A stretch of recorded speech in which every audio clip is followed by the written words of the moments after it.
ಉದ್ಯಮ್ಯ ಹೃದಯಂ ನಿಜಭುಜಂ ದಕ್ಷಿಣಂ ಲಕ್ಷಣಾಢ್ಯಂ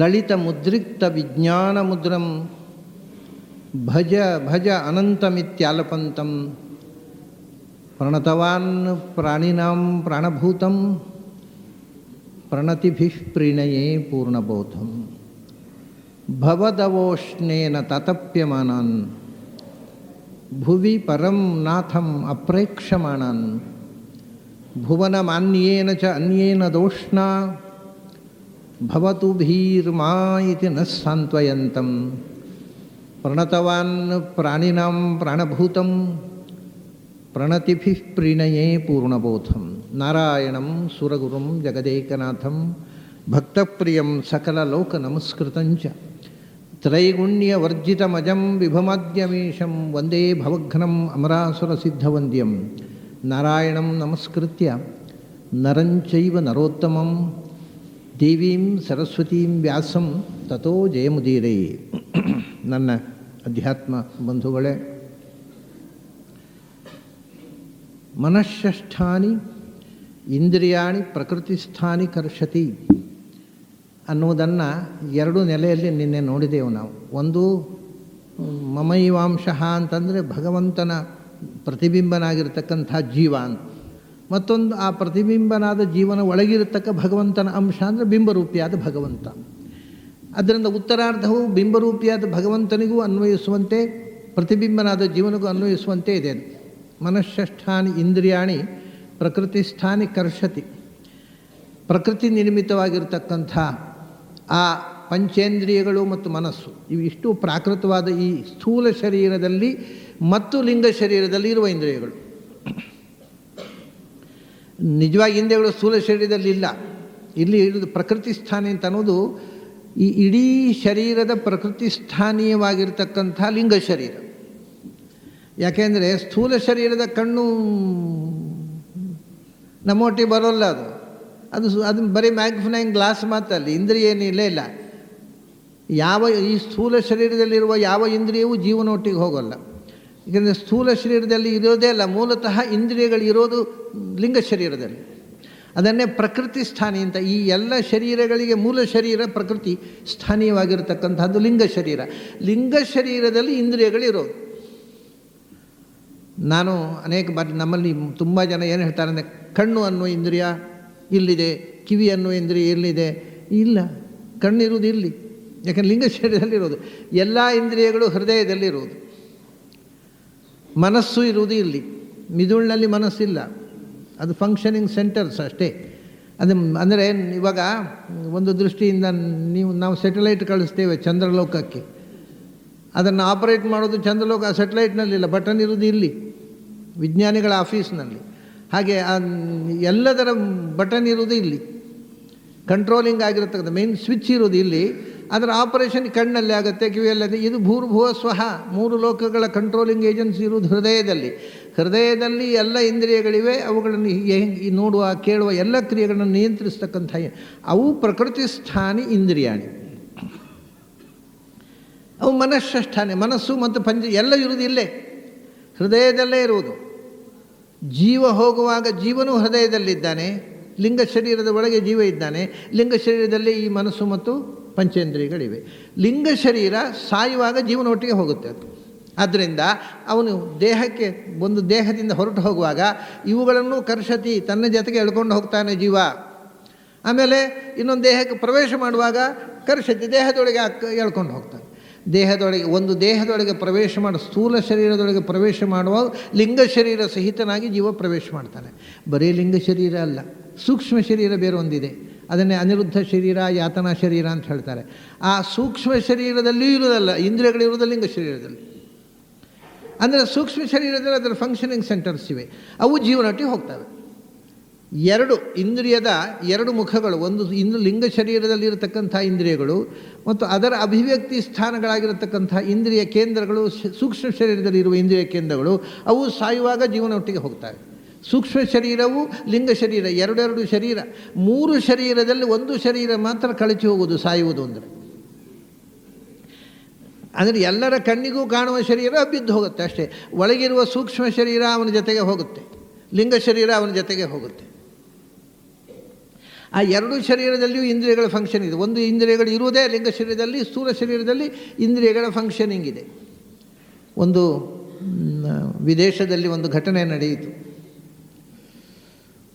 ಅದನ್ನು ಒಬ್ಬರು ವಿದೇಶದ ವಿಜ್ಞಾನಿಗಳು ತನ್ನ ಅನುಭವವನ್ನು ಬರೆದಿದ್ದಾರೆ. ಅವರು ಒಬ್ಬರು ಸೈಕ್ಯಾಟ್ರಿಸ್ಟ್, ಮನೋವಿಜ್ಞಾನಿ. ಒಬ್ಬ ಹೆಣ್ಮಗಳಿಗೆ ಸುಮಾರು 15ನೇ ವಯಸ್ಸಿನಲ್ಲಿ ಅವಳಿಗೆ ಕಣ್ಣು ಹೋಯಿತು, ಎರಡು ಬ್ಲೈಂಡ್ನೆಸ್ ಬಂತು. ಇವಾಗಲೂ ಅಂಥ ಸಮಸ್ಯೆಗಳು ಬರ್ತಾವೆ, ನರ್ವಸ್ ಡೆಬಿಲಿಟಿ ಅಂತಾರೆ. ಕಣ್ಣಿನ ನರಗಳಿಗೆ ನೆತ್ತರು ಸಂಚಾರ ಆಗದಿದ್ದರೆ ಎರಡು ಕಣ್ಣು ಬ್ಲೈಂಡ್ ಆಗಿ ಕಾಣೋಲ್ಲ. ಹಾಗೆ ಆಕೆಗೆ ಯಾವುದೋ ಒಂದು ಕಾರಣದಿಂದ ಎರಡು ಕಣ್ಣಿಂದು ರಕ್ತ ಸಂಚಾರ ನಿಂತು ಹೋಗಿ ಕುರುಡಿ ಆದಳು ಅವಳು. ಇದು ನಡೆದ ಘಟನೆ. ಅವರು ಸೈಕ್ಯಾಟ್ರಿಸ್ಟು ಶೋಧನೆ ಮಾಡಿ ಅವರ ಅನಿಸಿಕೆಯನ್ನು ಬರೆದಂಥದ್ದು, ರಿಪೋರ್ಟ್ ಮಾಡಿದ್ದು. ಆಮೇಲೆ ಅವಳು ಆ ಕಣ್ಣು ಹೋದ ಮೇಲೆ ಮತ್ತು ಬದುಕುತ್ತಾಳೆ. ಅವಳು ಸುಮಾರು 65ನೇ ವಯಸ್ಸಿನಲ್ಲಿ ಅವಳಿಗೆ ಹಾರ್ಟ್ ಅಟ್ಯಾಕ್ ಆಗುತ್ತೆ. ಆಸ್ಪತ್ರೆಗೆ ಕರ್ಕೊಂಡು ಹೋಗ್ತಾರೆ ಆಕೆಯನ್ನು. ಆಸ್ಪತ್ರೆಗೆ ಕರ್ಕೊಂಡು ಹೋಗಿ ಅಲ್ಲಿನ ಡಾಕ್ಟರ್ ಟೆಸ್ಟ್ ಮಾಡ್ತಾ ಇದ್ದಾಗೆ ಆಕೆ ಪಲ್ಸು ನಿಂತು ಹೋಗುತ್ತೆ, ಹಾರ್ಟ್ ಬೀಟ್ಸು ನಿಂತು ಹೋಗುತ್ತೆ, ಪಲ್ಸು ನಿಂತು ಹೋಗುತ್ತೆ. ತಕ್ಷಣ ಶ್ವಾಸ ಮತ್ತೆ ಮರುಗಳಿಸುವಂತೆ ಅವರು ಪಂಪ್ ಮಾಡ್ತಕ್ಕಂಥ ಒಂದು ವಿಧಾನ ಇದೆ. ಮತ್ತೆ ಆಕೆ ಉಸಿರು ಬರುವಂತೆ ಯಾವತ್ ಶಕ್ತಿ ಪ್ರಯತ್ನ ಮಾಡ್ತಾರೆ. ಬರಬಹುದು, ಬಾರದೇ ಇರ್ಬೋದು, ಡಾಕ್ಟ್ರುಗಳು ಮಾಡಬೇಕಾದ ಪ್ರಯತ್ನ ಮಾಡ್ತಾರೆ. ಅಲ್ಲೇನಾಗಿದೆ, ಆಕೆಯ ಶ್ವಾಸೋಚ್ಛ್ವಾಸ ನಿಂತಿದೆ, ಪಲ್ಸು ಕೆಲಸ ಮಾಡ್ತಾ ಇಲ್ಲ, ಹಾರ್ಟ್ ಬೀಟ್ಸ್ ಇಲ್ಲ. ಅದನ್ನು ಫಿಸಿಕಲಿ ಡೆಡ್ ಬಾಡಿ ಅದು. ಅದಕ್ಕೆ ಇವರು ಯಂತ್ರದ ಮೂಲಕ ಪಂಪಿಂಗ್ ಮಾಡಿ ಅದನ್ನು ಮತ್ತೆ ಶ್ವಾಸ ಬರುವಂತೆ ಇವರು ಪ್ರಯತ್ನ ಮಾಡ್ತಾ ಇದ್ದಾರೆ. ಸ್ವಲ್ಪ ಸಮಯದ ನಂತರ ಆಕೆ ಉಸಿರಾಡಿಯೂ ಎದ್ದು ಕೂತಳು. ಆವಾಗ ಈ ಸೈಕ್ಯಾಟ್ರಿಸ್ಟ್ ಇದ್ದಾರಲ್ಲ, ರೇಮಂಡ್ ಡಿ ಮೂಡಿ ಅಂತವರ ಹೆಸರು,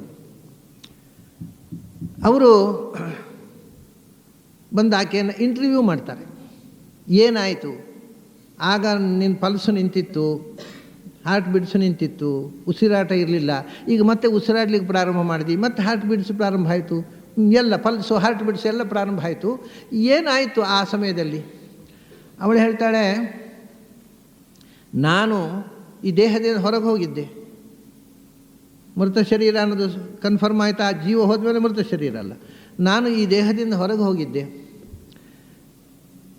ಹೊರಗೆ ಹೋಗಿ ನಾನು ಸೀಲಿಂಗ್ನಲ್ಲಿ ಕೂತ್ಕೊಂಡು ವೈದ್ಯರು ಮಾಡುವ ಶುಶ್ರೂಷೆಯನ್ನೆಲ್ಲ ನೋಡ್ತಾ ಇದ್ದೆ. ಇದು ಯಾಕೆ ಹೇಳಿದೆ ಅಂದರೆ, ಅವಳು ಕುರುಡಿ, ಆದರೆ ಅವಳ ಆ ಸೂಕ್ಷ್ಮ ಶರೀರದಲ್ಲಿ ಕಣ್ಣು ಕುರುಡಾಗಿರಲಿಲ್ಲ. ಸೂಕ್ಷ್ಮ ಶರೀರದಲ್ಲಿ ಕಣ್ಣು ಹೋಗುವುದೇ ಇಲ್ಲ. ಇದು ಆಕ್ಸಿಡೆಂಟ್ನಲ್ಲಿ ಹೋಗ್ಬೋದು, ಅದು ಏನೇ ಆಕ್ಸಿಡೆಂಟ್ ಆದರೂ ಏನಾದರೂ ಸೂಕ್ಷ್ಮ ಶರೀರದಂದು ಕಣ್ಣು ಹೋಗೋದಿಲ್ಲ. ನಾನು ಸೀಲಿಂಗ್ನಲ್ಲಿ ಕೂತು ನೋಡ್ತಿದ್ದೆ, ನನಗೆ ಏನೇನು ನೀವು ಮಾಡಿದಿರಿ, ಮತ್ತೆ ಉಸಿರಾಟ ಬರುವಂತೆ ನೀವು ಏನೋ ಎಲ್ಲ ಪಂಪಿಂಗ್ ಎಲ್ಲ ಮಾಡಿದಿರಿ.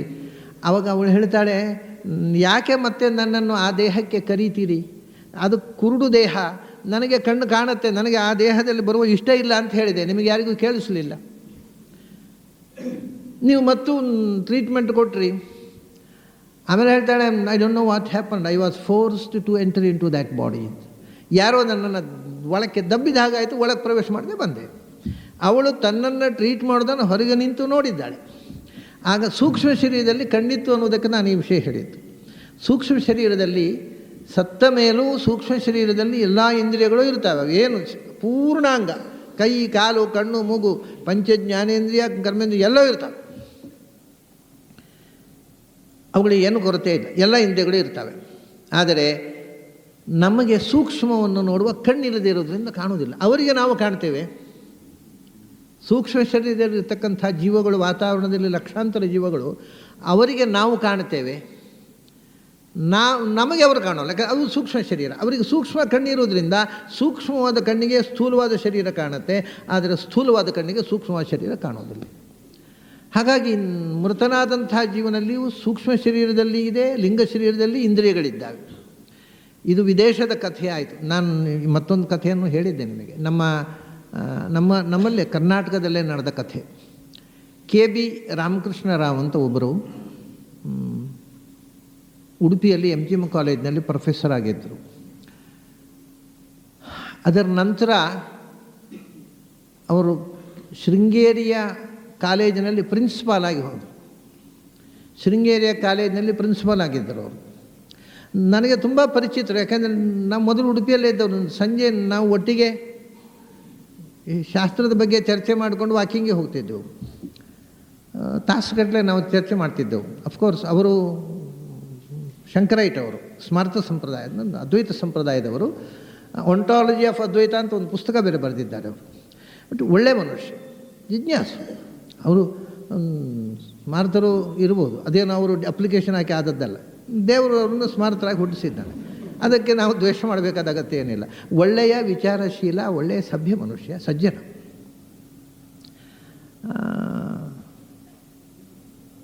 ಅವರು ಅಲ್ಲಿಗೆ ಹೋಗಿ ಪ್ರಿನ್ಸಿಪಾಲ್ರಾಗಿದ್ದಾಗ ಒಂದು ಘಟನೆ ನಡೆಯಿತು. ಈ ಘಟನೆ ನಾನು ಅವರ ಬಾಯಿಂದಲೇ ಕೇಳಿದ್ದು. ಇದು ಕೂಡ ಕರ್ಣಾಕರ್ಣಿಕ ಸುದ್ದಿ ಅಲ್ಲ, ಇವೆಲ್ಲ ಪರ್ಸನಲ್ ಎಕ್ಸ್ಪೀರಿಯನ್ಸಸ್. ನಾನು ಹೇಳುವಂಥದ್ದು ಅಧಿಕೃತವಾಗಿ ಒಂದೋ ನಾನು ನೋಡಿದ್ದು ಅಥವಾ ಅಧಿಕೃತವಾಗಿ ಅದನ್ನು ನೋಡಿದವರ ನೇರ ಸಂಪರ್ಕದಿಂದ ನಾನು ಸಂಗ್ರಹ ಮಾಡಿದಂಥ ಇನ್ಫಾರ್ಮೇಷನ್ಸ್.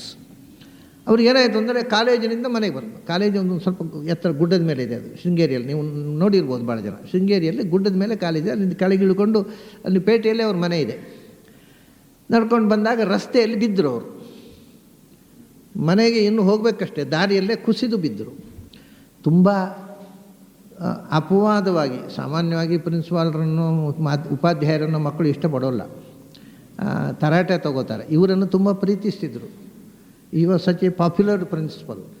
Students liked him. ವಿದ್ಯಾರ್ಥಿಗಳು ಅವ್ರನ್ನ ಪ್ರೀತಿಸ್ತಿದ್ರು. ಹುಡುಗರು, ಎಲ್ಲರೂ ಊರಿನವರಿಗೆ ಅವ್ರ ಮೇಲೆ ತುಂಬ ರೆಸ್ಪೆಕ್ಟ್ ಇತ್ತು. ಎಲ್ಲ ಓಡಿ ಬಂದರು, ಎತ್ಕೊಂಡು ಹೋಗಿ ಮನೆ ಕೊಂಡೋಗಿ ಮಲಗಿಸಿದರು. ಡಾಕ್ಟ್ರನ್ನು ಕರೆಸಿದರು. ಡಾಕ್ಟ್ರು ನೋಡಿದರು, ಉಸಿರು ಇಲ್ಲ, ಹಾರ್ಟ್ ಬೀಟ್ಸು ಇಲ್ಲ, ಪಲ್ಸು ಇಲ್ಲ, ಏನಿಲ್ಲ. ಸೊ ಈ ಈಸ್ ಫಿಸಿಕಲಿ ಡೆಡ್ ಅಂತ. ಇಲ್ಲ, ನೀವು ಮುಂದಿನ ವ್ಯವಸ್ಥೆ ಮಾಡಿ, ಅವರು ತೀರ್ಕೊಂಡಿದ್ದಾರೆ ಅಂತ ಡಾಕ್ಟ್ರು ಹೇಳಿದರು. ಸರಿ, ಎಲ್ಲ ಮನೆಯವರು ಕೂಗ್ಲಿಕ್ಕೆ ಶುರು ಮಾಡಿದರು. ವಿದ್ಯಾರ್ಥಿಗಳು ಬಂದರು, ಉಬ್ಬೆ ಆಯಿತು, ರಂಪ ಆಯಿತು. ಮುಂದಿನ ವ್ಯವಸ್ಥೆ ಆಗಬೇಕಲ್ಲ, ಇನ್ನೇನು ಸಾಗಿಸ್ಬೇಕು ಅವರನ್ನು ಮನೆಯಿಂದ. ಎದ್ದು ಕೂತರು. ಇದು ನಡೆದ ಆಮೇಲೆ 10-15 ವರ್ಷ ಬದುಕಿದ್ರು ಅವರು. ಎದ್ದು ಕೂತರು. ಎದ್ದು ಕೂಟೆ ಅಳ್ತಾ ಇದ್ದವರೆಲ್ಲ ಮುಖ ನಗು ಆಯಿತು. ನಗುವಾಗಿ ಪರಿವರ್ತನೆ ಆಯಿತು. ಏನಾಯಿತು ಅಂತ ಅವರು ಹೇಳ್ತಾರೆ ನನ್ನ ಹತ್ರ. ಅವರು ಬಿದ್ದ ಕ್ಷಣದಿಂದ ವಿದ್ಯಾರ್ಥಿಗಳು ಊರಿನವ್ರನ್ನ ಎತ್ತಿಕೊಂಡು ಮನೆಗೆ ಕರ್ಕೊಂಡು ಹೋದ್ದನ್ನು ಮೇಲಿನಿಂದ ನೋಡಿಕೊಂಡು ಬಂದಿದ್ದಾರೆ ಅಂತ ಅವರು. ಐ ವಾಸ್ ಸೀಯಿಂಗ್ ಅಂದರೆ ನನ್ನ ದೇಹ, ಅದನ್ನು ಜನ ಏನು ಮಾಡ್ತಾರೆ ಅದನ್ನು ನಾನು ಮೇಲಿನಿಂದ ಪೂರ್ತಿಯಾಗಿ ನೋಡಿದೆ ಅಂತ ಹೇಳ್ತಾರೆ. ನಾನು ದೇಹದಿಂದ ಹೊರಗೆ ಕೂತು ಮನೆಗೆ ಕರ್ಕೊಂಡು ಹೋದರು. ಮನೆಯಲ್ಲಿ ಡಾಕ್ಟ್ರು ನೋಡಿ, ಇಲ್ಲ ಇವರು ಸತ್ತೋಗಿದ್ದಾರೆ ಹೇಳಿದರು. ಅವಾಗ ನಾನು ಹೇಳಿದೆ, ಇಲ್ಲ ಡಾಕ್ಟ್ರೇ, ನಾನು ಸತ್ತಿಲ್ಲ, ನಾನು ಇದ್ದೇನೆ ಅಂತ ಹೇಳಿದೆ. ನಾನು ಡಾಕ್ಟ್ರಿಗೆ ಕೇಳಲಿಲ್ಲ, ಯಾರಿಗೂ ಕೇಳಲಿಲ್ಲ ನನ್ನ ಮಾತು. ನನಗೆ ಏನು ಮಾಡೋದು ಗೊತ್ತಾಗಿದೆ. ನಾನು ಹೇಳ್ತಾ ಇದ್ದೇನೆ, ನಾನು ಸತ್ತಿಲ್ಲ, ನಾನು ಇದ್ದೇನೆ ಇಲ್ಲಿ ಅಂದರೆ ಒಬ್ಬರಿಗೂ ನಾನು ಕಾಣೋದು ಇಲ್ಲ, ನಾನು ಮಾತಾಡಿದ್ದು ಕೇಳೋದು ಇಲ್ಲ. ಕಡೆ ಎಲ್ಲ ಅಳ್ತಾ ಇದ್ದಾರೆ. ಹೋಗಿ ಹೇಳಿದ್ದೆ, ಅಳಬೇಡಿ, ನಾನು ಸತ್ತಿಲ್ಲ ಅಂತ ಹೇಳಿ ಯಾರಿಗೂ ಕೇಳೋಲ್ಲ, ಅಳ್ತಾ ಇದ್ದಾರೆ. ಇದು ಪಚೀತಿ ಆಯ್ತಲ್ಲ, ಏನು ಮಾಡೋದು ಅಂತ ಇವರಿಗೆ ಗೊತ್ತಾಗಲಿಲ್ಲ ಅಂತೆ. ನಿಜವಾಗಿ ಹೇಗೆ ನಾನು ಸತ್ತಿಲ್ಲ ಅನ್ನೋದನ್ನು ಹೇಗೆ ತಿಳಿಸೋದು ಇವರಿಗೆ? ಏನು ಹೇಳಿದ್ರು ನಾನು ಕಾಣೋಲ್ಲ, ನಾನು ಹೇಳಿದ್ದು ಇವ್ರಿಗೆ ಕೇಳೋಲ್ಲ, ಏನು ಕಥೆ ಅಂತ ತುಂಬ ಚಿಂತೆ ಆಯ್ತಂತೆ. ಆಮೇಲೆ ಅವರು ಹಾಗೆ ಹೇಳ್ತಾರೆ, I don't know what happened. ಯಾಕೆ ಆಯಿತು? ನಾನು ಮೇಲಿನಿಂದ ಇದನ್ನೆಲ್ಲ ನೋಡ್ತಾ ಇದ್ದವನಿಗೆ ಏನು ಯಾಕೆ ಅಂತ ಒಂದು ಗೊತ್ತಿಲ್ಲ. ಯಾರೋ ನನ್ನನ್ನು ನೇರ ದೇಹದ ಒಳಕ್ಕೆ ತಳ್ಳಿದ ಹಾಗಾಯಿತು. ನಾನು ಒಳಗೆ ಹೋದೆ, ಎದ್ದು ಕೂತೆ. ಸೊ ಒಂದು 10 ನಿಮಿಷವೋ 15 ನಿಮಿಷವೋ ಆ ದೇಹದಿಂದ ಹೊರಗೆ ಇದ್ದರು ಅವರು. ಆವಾಗ ನೋಡುವುದು, ಮಾತಾಡುವುದು, ಕೇಳುವುದು ಎಲ್ಲ ಮಾಡಿದ್ದಾರೆ ಅವರು. ಯಾಕಂದರೆ ಎಲ್ಲ ಇಂದ್ರಿಯಗಳು ನೋಡಿ, ಅವ್ರು ನೋಡಿದ್ದಾರೆ, ಅವರು ಅಳುವುದನ್ನು, ಡಾಕ್ಟ್ರ್ ಹೇಳೋದನ್ನು ಕೇಳಿದ್ದಾರೆ, ಇವರು ಅದಕ್ಕೆ ಉತ್ತರ ಕೊಟ್ಟಿದ್ದಾರೆ. ಸೊ ಎಲ್ಲ ಇಂದ್ರಿಯಗಳು ಕೂಡ ಸೂಕ್ಷ್ಮ ಶರೀರದಲ್ಲಿ ಇದೆ ಅನ್ನೋದಕ್ಕೆ ಇದು ಬಹಳ ಹಳೆಯ ಕಥೆ ಏನೂ ಅಲ್ಲ. ಇದು ಸುಮಾರಾಗಿ ಒಂದು 10-20 ವರ್ಷಗಳ ಕೆಳಗೆ ನಡೆದ ಘಟನೆ. ಅವರು ಈಗ ಇಲ್ಲ ಅವರು, ಆದರೆ ಇದು ನಡೆದ ಮೇಲೆ ಸುಮಾರು 10 ವರ್ಷ ಬದುಕಿದ್ರು ಅವರು. ಆ ಕಾಲೇಜಿನಿಂದ ರಿಟೈರ್ ಆಗಿ ಆಮೇಲೆ ಅವರು ಮೈಸೂರಿನಲ್ಲಿ ನೆಲೆಸಿದ್ರು, ಮೈಸೂರಿನಲ್ಲಿ ತೀರಿಕೊಂಡ್ರು ಅಂತ ನನ್ನ ನೆನಪು. ಹೀಗೆ ಸೂಕ್ಷ್ಮ ಶರೀರದಲ್ಲಿ ಕೂಡ ಪ್ರಕೃತಿ ಸ್ಥಾನಿ ಇಂದ್ರಿಯಾಣಿಂದ ಇದೆಲ್ಲ ಸೂಕ್ಷ್ಮ ಶರೀರದ ಇಂದ್ರಿಯಗಳು ಮತ್ತು ಲಿಂಗ ಶರೀರದ ಇಂದ್ರಿಯಗಳು. ಸ್ಥೂಲ ಶರೀರದ ಇಂದ್ರಿಯಗಳಲ್ಲ. ಸ್ಥೂಲ ಶರೀರದಲ್ಲಿ ನೇರವಾಗಿ ಇಂದ್ರಿಯಗಳೇ ಇಲ್ಲ, ಅವು ಸುಟ್ಟು ತೆಗಿತಾರೆ ಅಥವಾ ಅದು ನಾಶವಾಗಿ ಹೋಗುತ್ತೆ. ಸೂಕ್ಷ್ಮ ಶರೀರ, ಅನಿರುದ್ಧ ಶರೀರ ಅಥವಾ ಯಾತನಾ ಶರೀರ ಅಂತ ಯಾವುದನ್ನು ಹೇಳ್ತೇವೆ, ಅಥವಾ ಯಾವುದನ್ನು ಇವತ್ತು ಮಾಡರ್ನ್ ಪರಿಭಾಷೆಯಲ್ಲಿ ಏರಿಯಲ್ ಬಾಡಿ ಅಂತ ಕರೀತಾರೆ, ಆ ದೇಹ ಸತ್ತ ಮೇಲೂ ಇರುತ್ತೆ, ಅದು ಹೋಗಲ್ಲ. ಅದನ್ನು ಫೋಟೋಗ್ರಾಫಿ ಕೂಡ ತೆಗೆದಿದ್ದಾರೆ ಆ ಏರಿಯಲ್ ಬಾಡಿದ್ದು. ಅದರಲ್ಲಿ ಎಲ್ಲ ಇಂದ್ರಿಯಗಳು ಇರ್ತವೆ. ಅದನ್ನೇ ಹೇಳೋದು. ಈ ಸೂಕ್ಷ್ಮ ಶರೀರ ಅನ್ನೋದು ಸ್ಥೂಲ ಶರೀರಕ್ಕೆ ಪ್ರವೇಶ ಮಾಡುವುದೇ ಜನನ. ಸೂಕ್ಷ್ಮ ಶರೀರ ಸ್ಥೂಲ ಶರೀರದಿಂದ ಹೊರಗೆ ಹೋಗೋದೇ ಮರಣ ಅಷ್ಟೇ. ಶರೀರ ನಾಶವಾಗೋದಿಲ್ಲ. ಸ್ಥೂಲ ಶರೀರದ ಒಳಗೆ ಸೇರಿಕೊಳ್ಳುವುದಕ್ಕೆ ಒಂದು ರೀತಿಯಿಂದ ಅದಕ್ಕೆ ಕಾಳಿದಾಸ ಹೇಳಿದ್ದು ಮರಣಂ ಪ್ರಕೃತಿ. ಸಹಜ ಸ್ಥಿತಿಗೆ ಮರಳುವುದು ಸಾವು. ಈ ಸ್ಥೂಲ ಶರೀರದ ಒಳಗೆ ಸಿಕ್ಕಿ ಹಾಕಿಕೊಳ್ಳುವುದು ಜನನ. ಅಸಹಜ ಸ್ಥಿತಿ ಅಂತ ಹೇಳ್ತಾನೆ ಅವ. ಈ ಸೆರೆಮನೆಯೊಳಗೆ ಸಿಕ್ಕಿಕೊಳ್ಳುವುದು ಜನನ, ಈ ಸೆರೆಮನೆಯಿಂದ ಹೊರಕ್ಕೆ ಹೋಗುವುದು ಮರಣ ಅಂತ. ಆದ್ದರಿಂದ ಅಲ್ಲಿ ಹೇಳು ಪ್ರಕೃತಿ ಸ್ಥಾನಿ ಮನಃಷ್ಠಾನಿ ಇಂದ್ರಿಯಾಣಿ ಅಂತಂದರೆ ಎರಡು ಥರದ ಇಂದ್ರಿಯಗಳಾಯ್ತಾರೆ. ಸೂಕ್ಷ್ಮ ಶರೀರದಲ್ಲಿ ಮತ್ತು ಲಿಂಗ ಶರೀರದ ಮೂಲಕ ಕೆಲಸ ಮಾಡತಕ್ಕ ಇಂದ್ರಿಯಗಳನ್ನು ಅವನು ಹೋಗುವಾಗ ತನ್ನ ಜೊತೆಗೆ ಕರ್ಷತಿ, ಈ ದೇಹದಿಂದ ಹೊರಗೆ ಕರ್ಕೊಂಡು ಹೋಗ್ತಾನೆ ಜೀವ. ದೇಹ ಪ್ರವೇಶ ಮಾಡುವಾಗ ಒಳಕ್ಕೆ ಕರ್ಷತಿ, ಒಂದು ಬಹಿಕರ್ಷತಿ, ಮತ್ತೊಮ್ಮೆ ಅಂತ ಒಂದು ದೇಹದ ಒಳಕ್ಕೆ ಕರ್ಕೊಂಡು ಹೋಗ್ತಾನೆ. ಆ ಇಂದ್ರಿಯಗಳು ಅವನ ಜೊತೆಗೆ ಬರ್ತಾವೆ. ಇದಿಷ್ಟು ಜೀವನ ಕೆಲಸ ಅಂತ. ಆದರೆ ಜೀವನಿಗೆ ಅವನಿಗೆ ಅವನು ಕರ್ಕೊಂಡು ಹೋಗಲಿಲ್ಲ, ಅವನು ಹೊರಗೆ ಹೋಗುವಾಗ ಕರ್ಕೊಂಡು ಹೋಗಲಿಲ್ಲ, ಒಳಗೆ ಬರೋ ಹಿಡ್ಕೊಂಡು ಬರಲೂ ಇಲ್ಲ. ಯಾಕೆಂದರೆ ಅವನಿಗೆ ಒಳಗೆ ಬಂದದ್ದು ಗೊತ್ತಿಲ್ಲ, ಹೊರಗೆ ಹೋದದ್ದು ಗೊತ್ತಿಲ್ಲ. ಅವನಿಗೆ ಹೊರಗೆ ಹೋದದ್ದು ಗೊತ್ತಿಲ್ಲ, ಅವನು ಕರ್ಕೊಂಡು ಹೋಗೋದೇನು? ತಾನು ಸಾಯ್ತೇನೆ ಅನ್ನೋದು ಅವನಿಗೇ ಗೊತ್ತಿಲ್ಲ, ಅವನು ಕರ್ಕೊಂಡು ಹಿಡ್ಕೊಂಡು ಹೋಗೋದೇನು? ಅದರಿಂದ ಇದು ಕರ್ಷತಿ ಅನ್ನೋದು ಪೂರ್ಣ ಅರ್ಥದಲ್ಲಿ ಸರಿಯಲ್ಲ. ಅಂದರೆ ಜೀವನೊಟ್ಟಿಗೆ ಹೋಗುತ್ತೆ, ಅದನ್ನ ಜೀವ ಹಿಡ್ಕೊಂಡು ಹೋಗ್ತಾನೆ ಅಂತ. ಆದರೆ ಜವಾಬ್ದಾರಿ ಜೀವನಿಗೆ ಏನೂ ಜವಾಬ್ದಾರಿ ಇಲ್ಲ. ಅದರಲ್ಲಿ ಜೀವ ಕರ್ಕೊಂಡು ಹೋಗೋದಲ್ಲ, ಜೀವನ ಇಚ್ಛೆ ಪ್ರಕಾರ ನಡೆಯುವುದು ಅಲ್ಲ ಅದು. ಅದಕ್ಕೆ ಮಮೈವ ಅಂಶಃ, ಜೀವದ ಒಳಗೆ ಬಿಂಬರೂಪದಿಂದಿರ್ತಕ್ಕ ಭಗವಂತ ಅದನ್ನು ಇಂದ್ರಿಯಗಳನ್ನು ಜೀವನ ಜೊತೆಗೆ ಕರ್ಕೊಂಡು ಹೋಗ್ತಾನೆ. ಅದು ಸರಿಯಾದ ಅರ್ಥ. ಕರ್ಷತಿ ಅಂದರೆ ಭಗವಂತ ಅದನ್ನು ಕರ್ಷಣೆ ಮಾಡ್ತಾನೆ, ದೇಹದಿಂದ ಕರ್ಷಣೆ ಮಾಡಿ ಜೀವನ ಒಟ್ಟಿಗೆ ಅವನಿಗೆ. ಯಾಕೆ ಇನ್ನೊಂದು ದೇಹದಲ್ಲಿ ಪ್ರವೇಶ ಮಾಡಲಿಕ್ಕೆ ಬೇಕಲ್ಲ, ಆ ಇಂದ್ರಿಯಗಳು ಮನಸ್ಸು ಬೇಕು. ಅಂದ ಜೀವನ ಮನಸ್ಸು. ಆದ್ದರಿಂದಲೇ ನೋಡಿ, ನಾವು ಹಿಂದಿನ ಜನ್ಮದಲ್ಲಿ ನಮ್ಮ ಮನಸ್ಸಿನಲ್ಲಿ ಏನನ್ನು ಮನನ ಮಾಡಿದ್ದೆವು ಅಥವಾ ಏನನ್ನು ಓದಿ ಗ್ರಹಣ ಮಾಡಿದ್ದೆವು, ಅದೆಲ್ಲ ಈ ಜನ್ಮದಲ್ಲಿ ಸ್ಫುರಣ ಆಗತ್ತೆ. ಕಾರಣ ಅದೇ ಮನಸ್ಸು ಹುಟ್ಟಿ ಒಂದೊಂದು ಜನ್ಮದಲ್ಲಿ ಒಂದೊಂದು ಮನಸ್ಸು ಹೊಸತಾಗಿ ಮನಸ್ಸನ್ನು ತಂದಿಡುವುದಲ್ಲ. ಒಂದು ಜೀವಕ್ಕೆ ಅಂಟಿಕೊಂಡ ಮನಸ್ಸುಂಟಲ್ಲ, ಅದು ಮೋಕ್ಷಕ್ಕೆ ಹೋಗೋ ತನಕವೂ ಅದರ ಯಾವ ಜೀವ ಅದರೊಟ್ಟಿಗೆ ಇರತಕ್ಕಂಥದ್ದು. ಮೋಕ್ಷಕ್ಕೆ ಹೋಗದೇ ಇದ್ದರೆ ಅದು ಪರ್ಮನೆಂಟ್. ಆ ಇಂದ್ರಿಯಗಳು ಬದಲಾಗುವುದಿಲ್ಲ. ಅದರಿಂದ ಎಲ್ಲಿ ತನಕ ಅಂದರೆ ಮನಸ್ಸು ಮಾತ್ರ ಅಲ್ಲ, ಕಣ್ಣು ಕೂಡ ಬದಲಾಗುವುದಿಲ್ಲ.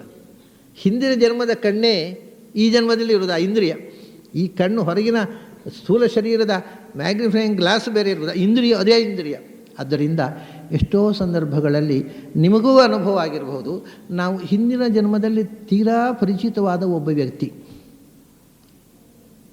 ಅವನು ಬೇರೆ ಜನ್ಮ ಹೊಂದಿದ್ದಾನೆ, ಇಲ್ಲಿ ನಾವು ಬೇರೆ ಜನ್ಮ ಹೊಂದಿ ಇಲ್ಲಿ ಬಂದಿದ್ದೇವೆ ಅಂತ ಇಟ್ಕೊಳ್ಳಿ. ಆ ವ್ಯಕ್ತಿಯನ್ನು ನೋಡಿದಾಗ ಕಣ್ಣು ಅದನ್ನು ಗುರುತಿಸಿಬಿಡುತ್ತೆ. ಏನೋ ಒಂದು ಅಟ್ಯಾಚ್ಮೆಂಟ್, ಇದು ನನಗೆ ಬೇಕು, ನನಗೆ ತುಂಬ ಆತ್ಮೀಯ ಅನ್ನುತ್ತೆ ಮನಸ್ಸು, ಕಣ್ಣು ಎಲ್ಲ. ಕಾರಣ ಏನಂದರೆ ಅದೇ ಕಣ್ಣದು ಹಿಂದೆ ನೋಡಿದ ಕಣ್ಣೆ. ಅಥವಾ ಆ ವ್ಯಕ್ತಿ ಹಿಂದಿನ ಜನ್ಮದ್ದೇ, ಇವನು ಹೊಸ ಜನ್ಮ ಹುಟ್ಟಿ ಬಂದಿದ್ದಾನೆ. ಆವಾಗಲೂ ಅದನ್ನು ನೋಡಿದ ತಕ್ಷಣ ತನಗೆ ಹಿಂದೆ ನೋಡಿದ್ದು ಎಲ್ಲೋ ನೋಡಿದ್ದೇನೆ.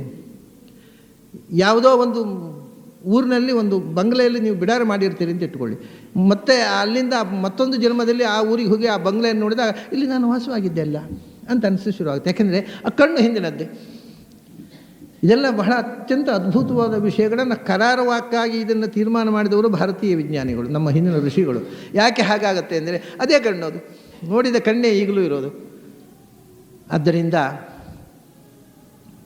ಅದನ್ನು ನೋಡಿದ್ದು ನೆನಪಾಗುತ್ತೆ, ಮನಸ್ಸು ನೆನಪು ಮಾಡಿಕೊಳ್ಳುತ್ತೆ. ಕಣ್ಣು ಅದನ್ನು ನೋಡಿದ್ದನ್ನು ಮನಸ್ಸಿಗೆ ಮೆಸೇಜ್ ಕಳಿಸಿದ್ದು, ನಾನು ಹಿಂದೆ ನೋಡಿದ್ದೆ ಇದನ್ನು ಅಂತ ಮನಸ್ಸು ಅದನ್ನು ನೆನಪಿಸಿಕೊಳ್ಳುತ್ತೆ. ಆದ್ದರಿಂದ ಸೂಕ್ಷ್ಮ ಶರೀರದಲ್ಲಿರತಕ್ಕಂಥ ಮನಃಷ್ಠಾನಿ ಇಂದ್ರಿಯಾಣಿ ಮತ್ತೊಂದು ಸ್ಥೂಲ ಶರೀರದೊಳಗೆ ಕರ್ಷತಿ ಭಗವಂತ ತಂದಿಡ್ತಾನೆ. ಅವನು ಬರ್ತಾನೆ ಒಟ್ಟಿಗೆ ಬಿಂಬರೂಪಿ ಭಗವಂತ. ಆದ್ದರಿಂದಲೇ ಸಾಯುವುದು ಅನ್ನೋದಕ್ಕೆ ಹಿಂದಿನವ್ರು ಏನು ಹೇಳೋಗುತ್ತಂದರೆ ಜೀವ ಈ ದೇಹವನ್ನು ಬಿಟ್ಟು ಹೋಗುವುದು ಅಂತ ಹೇಳಲೇ ಇಲ್ಲ. ಜೀವ ಈ ದೇಹವನ್ನು ಬಿಟ್ಟು ಹೋದರೂ ಅದು ಪೂರ್ತಿ ಸಾವಲ್ಲ. ಯಾಕೆಂದರೆ ಜೀವ ಬಿಟ್ಟು ಹೋಗೋದು, ಜೀವ ಹೋಗುವುದೇ ಹೇಗೆ? ಅದಕ್ಕೆ ಅವರ ಕಡೆ ಡೆಫಿನೇಷನ್ ಮಹಾಭಾರತದಲ್ಲಿ ವ್ಯಾಸರು ಹೇಳಿದರು, ಸಾಯುವುದು ಅಂದರೆ ಜೀವ ಈ ದೇಹವನ್ನು ಬಿಡುವುದಲ್ಲ, ಮತ್ತು ಭಗವಂತ ಈ ದೇಹವನ್ನು ಬಿಟ್ಟು ಹೋಗೋದು ಅಂತ. ಭಗವಂತರೊಟ್ಟಿಗೆ ಈ ಇಂದ್ರಿಯಗಳು ಜೀವ ಎಲ್ಲ ಬ್ರಹ್ಮಣ ತ್ಯಕ್ತ ದೇಹಸ್ತು ಮೃತ ಇತ್ಯುಚ್ಯತೆ ಅಂತ. ಯಾರು ಸತ್ತಿದ್ದಾನೆ ಅಂದರೆ ದೇವರು ಕೈ ಬಿಟ್ಟವ. ಆ ದೇಹವನ್ನು ದೇವರು ಬಿಟ್ಟು ಹೋದರೆ ಯಾವ ರೂಪದಿಂದ? ದೇವರು ಬಿಟ್ಟು ಹೋಗೋದಾಗಿದೆ. ಎಲ್ಲ ಕಡೆ ಇದ್ದಾನೆ ದೇವರು, ಅವನು ಆಮ್ನಿ ಪ್ರೆಸೆಂಟ್. ಆ ದೇವರು ಹೋಗುವುದೆಲ್ಲಿಗೆ? ಆದರೆ ಜೀವಕ್ಕೆ ನಿಯಾಮಕವಾಗಿ ಒಂದೊಂದು ಜೀವದ ಒಟ್ಟಿಗೆ ಒಂದೊಂದು ರೂಪದಿಂದ, ಅದನ್ನೇ ಅಣೋರಣೀಯ ಅನ್ನಂಥ ಜೀವ ಸ್ವರೂಪಕ್ಕಿಂತಲೂ ಸೂಕ್ಷ್ಮವಾದ ರೂಪದಿಂದ ಜೀವದ ಜೊತೆಗೆ ಇದ್ದಾನಲ್ಲ, ಆ ಸೂಕ್ಷ್ಮ ರೂಪದಿಂದ ಅವನು ಹೊರಟೋದ, ಅವನೊಟ್ಟಿಗೆ ಜೀವ ಹೊರಟೋಯ್ತು, ಅವನೊಟ್ಟಿಗೆ ಇಂದ್ರಿಯಗಳು ಹೋದವು. ಅದರಿಂದ ಮನಃಷ್ಠಾನಿ ಇಂದ್ರಿಯಾಣಿ ಪ್ರಕೃತಿಸ್ಥಾನಿ. ಜೀವ ಹೊರಟು ಹೋಗುವಾಗ ಜೀವದ ಜೊತೆಗೆ ಭಗವಂತ ಇಂದ್ರಿಯಗಳನ್ನು ಹಿಡ್ಕೊಂಡು ಅದನ್ನು ಕರ್ಷತಿ, ಇಂದ್ರಿಯಗಳನ್ನು ಕರ್ಷಣೆ ಮಾಡಿ ಈ ದೇಹದಿಂದ ಹೊರಟು ಹೋದ.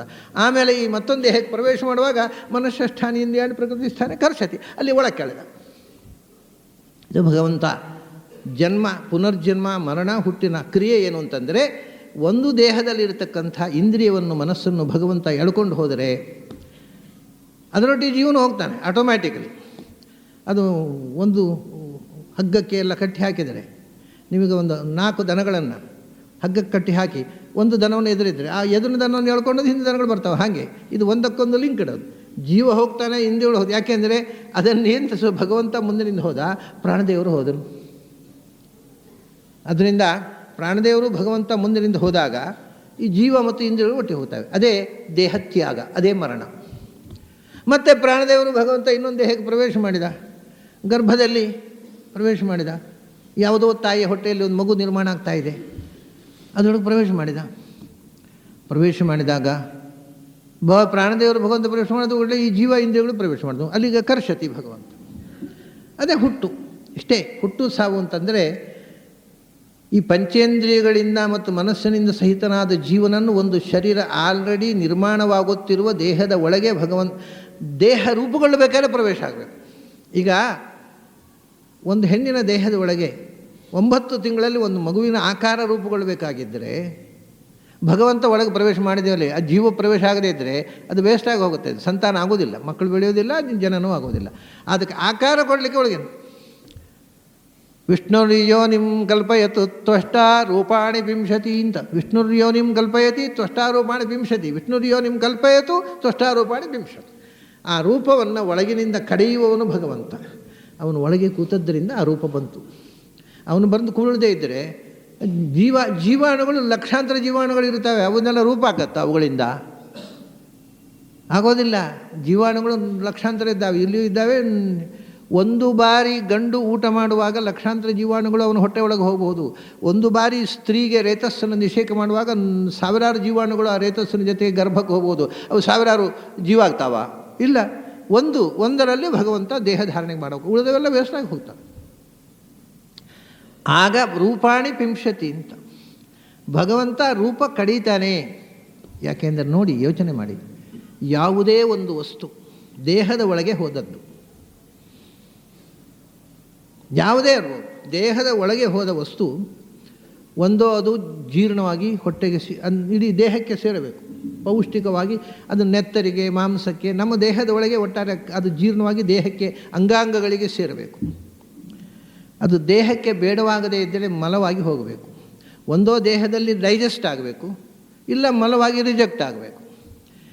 ಎರಡೂ ಆಗದೇ ಇದ್ದರೆ ಮೂರನೇದಾಗತ್ತೆ. ಯಾವಂದರೆ ಅದು ದೇಹದಲ್ಲಿ ಸೇರುವುದೂ ಇಲ್ಲ, ಮಲವಾಗಿ ಹೋಗುವುದಿಲ್ಲ. Extra unwanted growth. ಅದು ಕ್ಯಾನ್ಸರ್ ಗಡ್ಡೆ, ಇನ್ನೊಂದು ಮತ್ತೊಂದು, ಅದು ಒಳಗಿನಿಂದ ಗಡ್ಡೆಯಾಗಿ. ಇದು extra growth, but most wanted extra growth. ಇದು ಒಳಗಿಂದ ಎಲ್ಲರೂ ಬಯಸು. ಇದು ವಿಚಿತ್ರ ಅಲ್ಲ, ಇನ್ನು ಯಾವುದೂ ಇಲ್ಲ, ಇದು ಒಂದೇ. ಹಾಗೆ ಒಂದು ರೇತಸ್ಸಿನ ಒಂದು ಸ್ಪೂನು ರೇತಸ್ಸು ಒಂದು ಮುದ್ದಾದ ಮಗುವಾಗಿ ಆಗಲಿಕ್ಕೆ ಕಾರಣ ಏನು ಅಂದರೆ ಒಳಗೆ ಭಗವಂತ ಮಾಡಿದ. ಇಲ್ಲದಿದ್ದರೆ ಅದು ರಿಜೆಕ್ಟ್ ಆಗಿ ಹೋಗಬೇಕಿತ್ತು, ಇಲ್ಲ ಡೈಜೆಸ್ಟ್ ಆಗಬೇಕಿತ್ತು. ಒಂದು ಸ್ಪೂನ್ ನೀರು ಡೈಜೆಸ್ಟ್ ಆಗಲಿಕ್ಕೆ ಏನಾಗಬೇಕಿಲ್ಲ, ದೇಹದಲ್ಲಿ ಡೈಜೆಸ್ಟ್ ಆಗಬೇಕಿತ್ತು, ರಿಜೆಕ್ಟ್ ಆಗಬೇಕಿತ್ತು. ಇಲ್ಲ ಏನೋ ಬೆಳೆದರೆ ಅದು ಎಕ್ಸ್ಟ್ರಾ ಗ್ರೋತ್ ಆಗಿ ಆಪರೇಷನ್ ಮಾಡಿ ತೆಗಿಬೇಕಿತ್ತು. ಇದಲ್ಲ, ಇದು ಎಲ್ಲರೂ ಬಯಸುವ, ಕಾತರದಿಂದ ನಿರೀಕ್ಷಿಸುವ ಗ್ರೋತ್. ಆ ಗ್ರೋತನ್ನು ಒಳಗೆ ಆ ರೂಪ ಕೊಡುವವನು ಯಾರು? ಹೆಣ್ಣಿನ ಹೊಟ್ಟೆಯೊಳಗೆ ಕೂತು ಆ ರೂಪ ಕೊಡುವ ಭಗವಂತ. ಅದಕ್ಕೆ ರೂಪ ಕೊಟ್ಟು ಅದೊಂದು ಪ್ರತಿಮೆ ನಿರ್ಮಾಣ ಆಯ್ತಲ್ಲಿ. ಆ ಪ್ರತಿಮೆಯಲ್ಲಿ ಹೋಗಿ ಕೂತ್ಬಿಟ್ಟ ಭಗವಂತ ಬಿಂಬರೂಪದಲ್ಲಿ. ಆ ಮಗು ಒಂದು ಪ್ರತಿಮೆ. ಆ ಮಗುವನ್ನು ಹೊತ್ತ ತಾಯಿ ಗರ್ಭಗುಡಿ, ದೇವಾಲಯ. ಇದು ಐತರೇಯ ಉಪನಿಷತ್ತುಗಳು. ಹೆಣ್ಣು, ಗರ್ಭಿಣಿಯಾದ ಹೆಣ್ಣು ಅಂದರೆ ಅದು ದೇವಾಲಯ. ಅವಳ ಗರ್ಭ ಅನ್ನುವುದು ಗರ್ಭಗುಡಿ. ಆ ಗರ್ಭಗುಡಿಯಲ್ಲಿರುವ ಮಗುವೇ ದೇವರ ಪ್ರತಿಮೆ. ಅದರೊಳಗಿರತಕ್ಕ ಬಿಂಬರೂಪನಾದ ಭಗವಂತನೇ ಭಗವಂತ. ಆ ಭಗವಂತನ ಗರ್ಭಗುಡಿ, ಅದಕ್ಕೆ ಗರ್ಭಕೋಶ ಅಂತ ಹೇಳೋದು. ಆ ಗರ್ಭಗುಡಿ ಇರುವುದೆಲ್ಲಿ? ಹೆಣ್ಣಿನ ಶರೀರದಲ್ಲಿ. ಅದರಿಂದ ಹೆಣ್ಣಿನ ಶರೀರವೇ ಒಂದು ದೇವಾಲಯ. ವಾಸ್ತವಿಕವಾಗಿ ದೇಹೋ ದೇವಾಲಯ ಪ್ರೋಕ್ತ ಅಂತ ಹೇಳ್ತಾರೆ. ನಿಜವಾಗಿ ಎಲ್ಲರ ದೇಹದೊಳಗೂ ಭಗವಂತ ಇದ್ದಾನೆ, ಅದು ಎಲ್ಲ ದೇಹೋ ದೇವಾಲಯ. ಆದರೆ ಹೆಣ್ಣಿನ ದೇಹ ನಿಜವಾದ ಅರ್ಥದಲ್ಲಿ ದೇವಾಲಯ. ಯಾಕೆಂದರೆ ಅಲ್ಲಿ ಒಂದು ಗರ್ಭಗುಡಿಯಲ್ಲಿ ಒಂದು ದೇವರ ಪ್ರತಿಷ್ಠೆ ಆಗತ್ತೆ. ನಮ್ಮಲ್ಲಿ ಗಂಡಸರಲ್ಲಿ ದೇವರ ಪ್ರತಿಷ್ಠೆಯ ಕಾರ್ಯಕ್ರಮ ಇಲ್ಲ. ಹೆಣ್ಣಿನಲ್ಲಿ ಹೊಸ ಹೊಸ ಭಗವಂತನ ರೂಪಗಳ ಪ್ರತಿಷ್ಠೆಯಾಗಿ ಅದರಲ್ಲಿ ಭಗವಂತ ಬಂದು ಕೂಡ್ತಾನೆ. ಹೊಸ ಅದರಿಂದ ನಿಜವಾಗಿ ಬಹಳ ದೊಡ್ಡ ದೇವಾಲಯ ಹೆಣ್ಣಿನ ಶರೀರ. ಪುರುಷ ಶರೀರಕ್ಕೆ ಈ ಪ್ರಾವಿಷನ್ನೇ ಇಲ್ಲ. ಅವನು ಹುಟ್ಟುವಾಗ ಗರ್ಭದಲ್ಲಿ ಏನಿತ್ತ ಅಷ್ಟೇ. ಆದ್ದರಿಂದ ಇದು ಶರೀರದ ಒಳಗೆ, ಅದನ್ನೇ ಮುಂದಿನ ಶ್ಲೋಕ ವಿವರಿಸ್ತಾನೆ. ಶರೀರದ ಒಳಗೆ ಕರ್ಕೊಂಡು ಬರ್ತಾನೆ ಇಂದ್ರಿಯಗಳನ್ನು, ಹುಟ್ಟಿದ ಶರೀರದಿಂದ ಹಿಡ್ಕೊಂಡು ಹೋಗ್ತಾನೆ. ಕರ್ಷತಿ ಜೀವ ಸತ್ತ ಅಂತೇಳಿ. ಅದನ್ನೇ ಶರೀರಂ ಯದವಾಪ್ನೋತಿ ಇಚ್ಛಾಪಿ ಉತ್ಕ್ರಾಮತಿ. ಯಾರು? ಜೀವ ಶರೀರಂ ಯದಾ ಅವಾಪ್ನೋತಿ. ಜೀವ ಶರೀರದೊಳಗೆ ಪ್ರವೇಶ ಮಾಡಿದ. ಶರೀರಂ ಯದವಾಪ್ನೋತಿ ಯದಾ ಉತ್ಕ್ರಾಮತಿ. ಯಾವಾಗ ಹೋಗ್ತಾನೆ ಆವಾಗ ಹಿಂದಿಗೆ ಅನ್ವಯ ಅದು. ಯದಾ ಅವಾಪ್ನೋತಿ ತದಾಪಿ ಕರ್ಷತಿ. ಇಂದ್ರಿಯಗಳನ್ನು ಶರೀರ ಪ್ರವೇಶ ಮಾಡುವಾಗ ಇಂದ್ರಿಯಗಳನ್ನು ಒಳಗೆ ಹಿಡ್ಕೊಂಡು ಬರ್ತಾನೆ. ಉತ್ಕ್ರಾಮತಿ ಹೊರಗೆ ಹೋಗುವಾಗಲೂ ಇಂದ್ರಿಯಗಳನ್ನು ಕರ್ಷತಿ. ಜೀವ ಕರ್ಷಣೆ ಮಾಡಿಕೊಂಡು ಹೋಗುತ್ತಾನೆ. ಆದರೆ ನಿಜವಾಗಿ ಜೀವ ಅಲ್ಲ. ಮತ್ತು ಈಶ್ವರ ಶರೀರಂ ಯದವಾಪ್ನೋತಿ ಯಚ್ಚಾಪಿ ಉತ್ಕ್ರಾಮತಿ. ಈಶ್ವರ ಅವನು ಗೃಹೀತ್ವೈತಾನೆ ಸಂಯಾತಿ. ಅವನು ಹಿಡ್ಕೊಂಡು ಹೋಗೋದು, ಇವನೊಟ್ಟಿಗೆ ಹೋಗೋದು ಅಷ್ಟೇ. ಇದೇನು ಒಂದು ಇವನದೇನು ಪಾತ್ರ ಇಲ್ಲ ಜೀವನದ್ದು. ಅವನು ಒಟ್ಟಿಗೆ ಹೋಗ್ತಾನೆ. ಆದರೆ ಅದನ್ನು ಕರ್ಕೊಂಡು ಹೋಗೋನು ಯಾರು ಅಂದರೆ ಜೀವ ಅಂತ ಮೊದಲು ಹೇಳಿದರು. ಜೀವ ಸ್ವತಂತ್ರವಾಗಿ ಅಲ್ಲಪ್ಪ, ಈಶ್ವರ ಗೃಹೀತ್ವ ಏತಾನೆ ಸಂಯಾತಿ. ಈ ಇಂದ್ರಿಯಗಳನ್ನು ಹಿಡ್ಕೊಂಡು ಜೀವನನ್ನು ಹಿಡ್ಕೊಂಡು ಹೋಗೋನು ಯಾರು? ಈಶ್ವರ, ಭಗವಂತ. ಇದು ಒಂದು ಬಗೆಯ ಅರ್ಥ. ನೀವು ಹಿಂದಿನ ಶ್ಲೋಕದಲ್ಲೇ ಭಗವಂತ ಅಂತ ಅರ್ಥ ಮಾಡಿಬಿಟ್ರೆ, ಇಲ್ಲಿ ಈಶ್ವರ ಶರೀರ ವಿಧವಾಪ್ನೋತಿ ಹೆಚ್ಚಾಗುತ್ತಿ.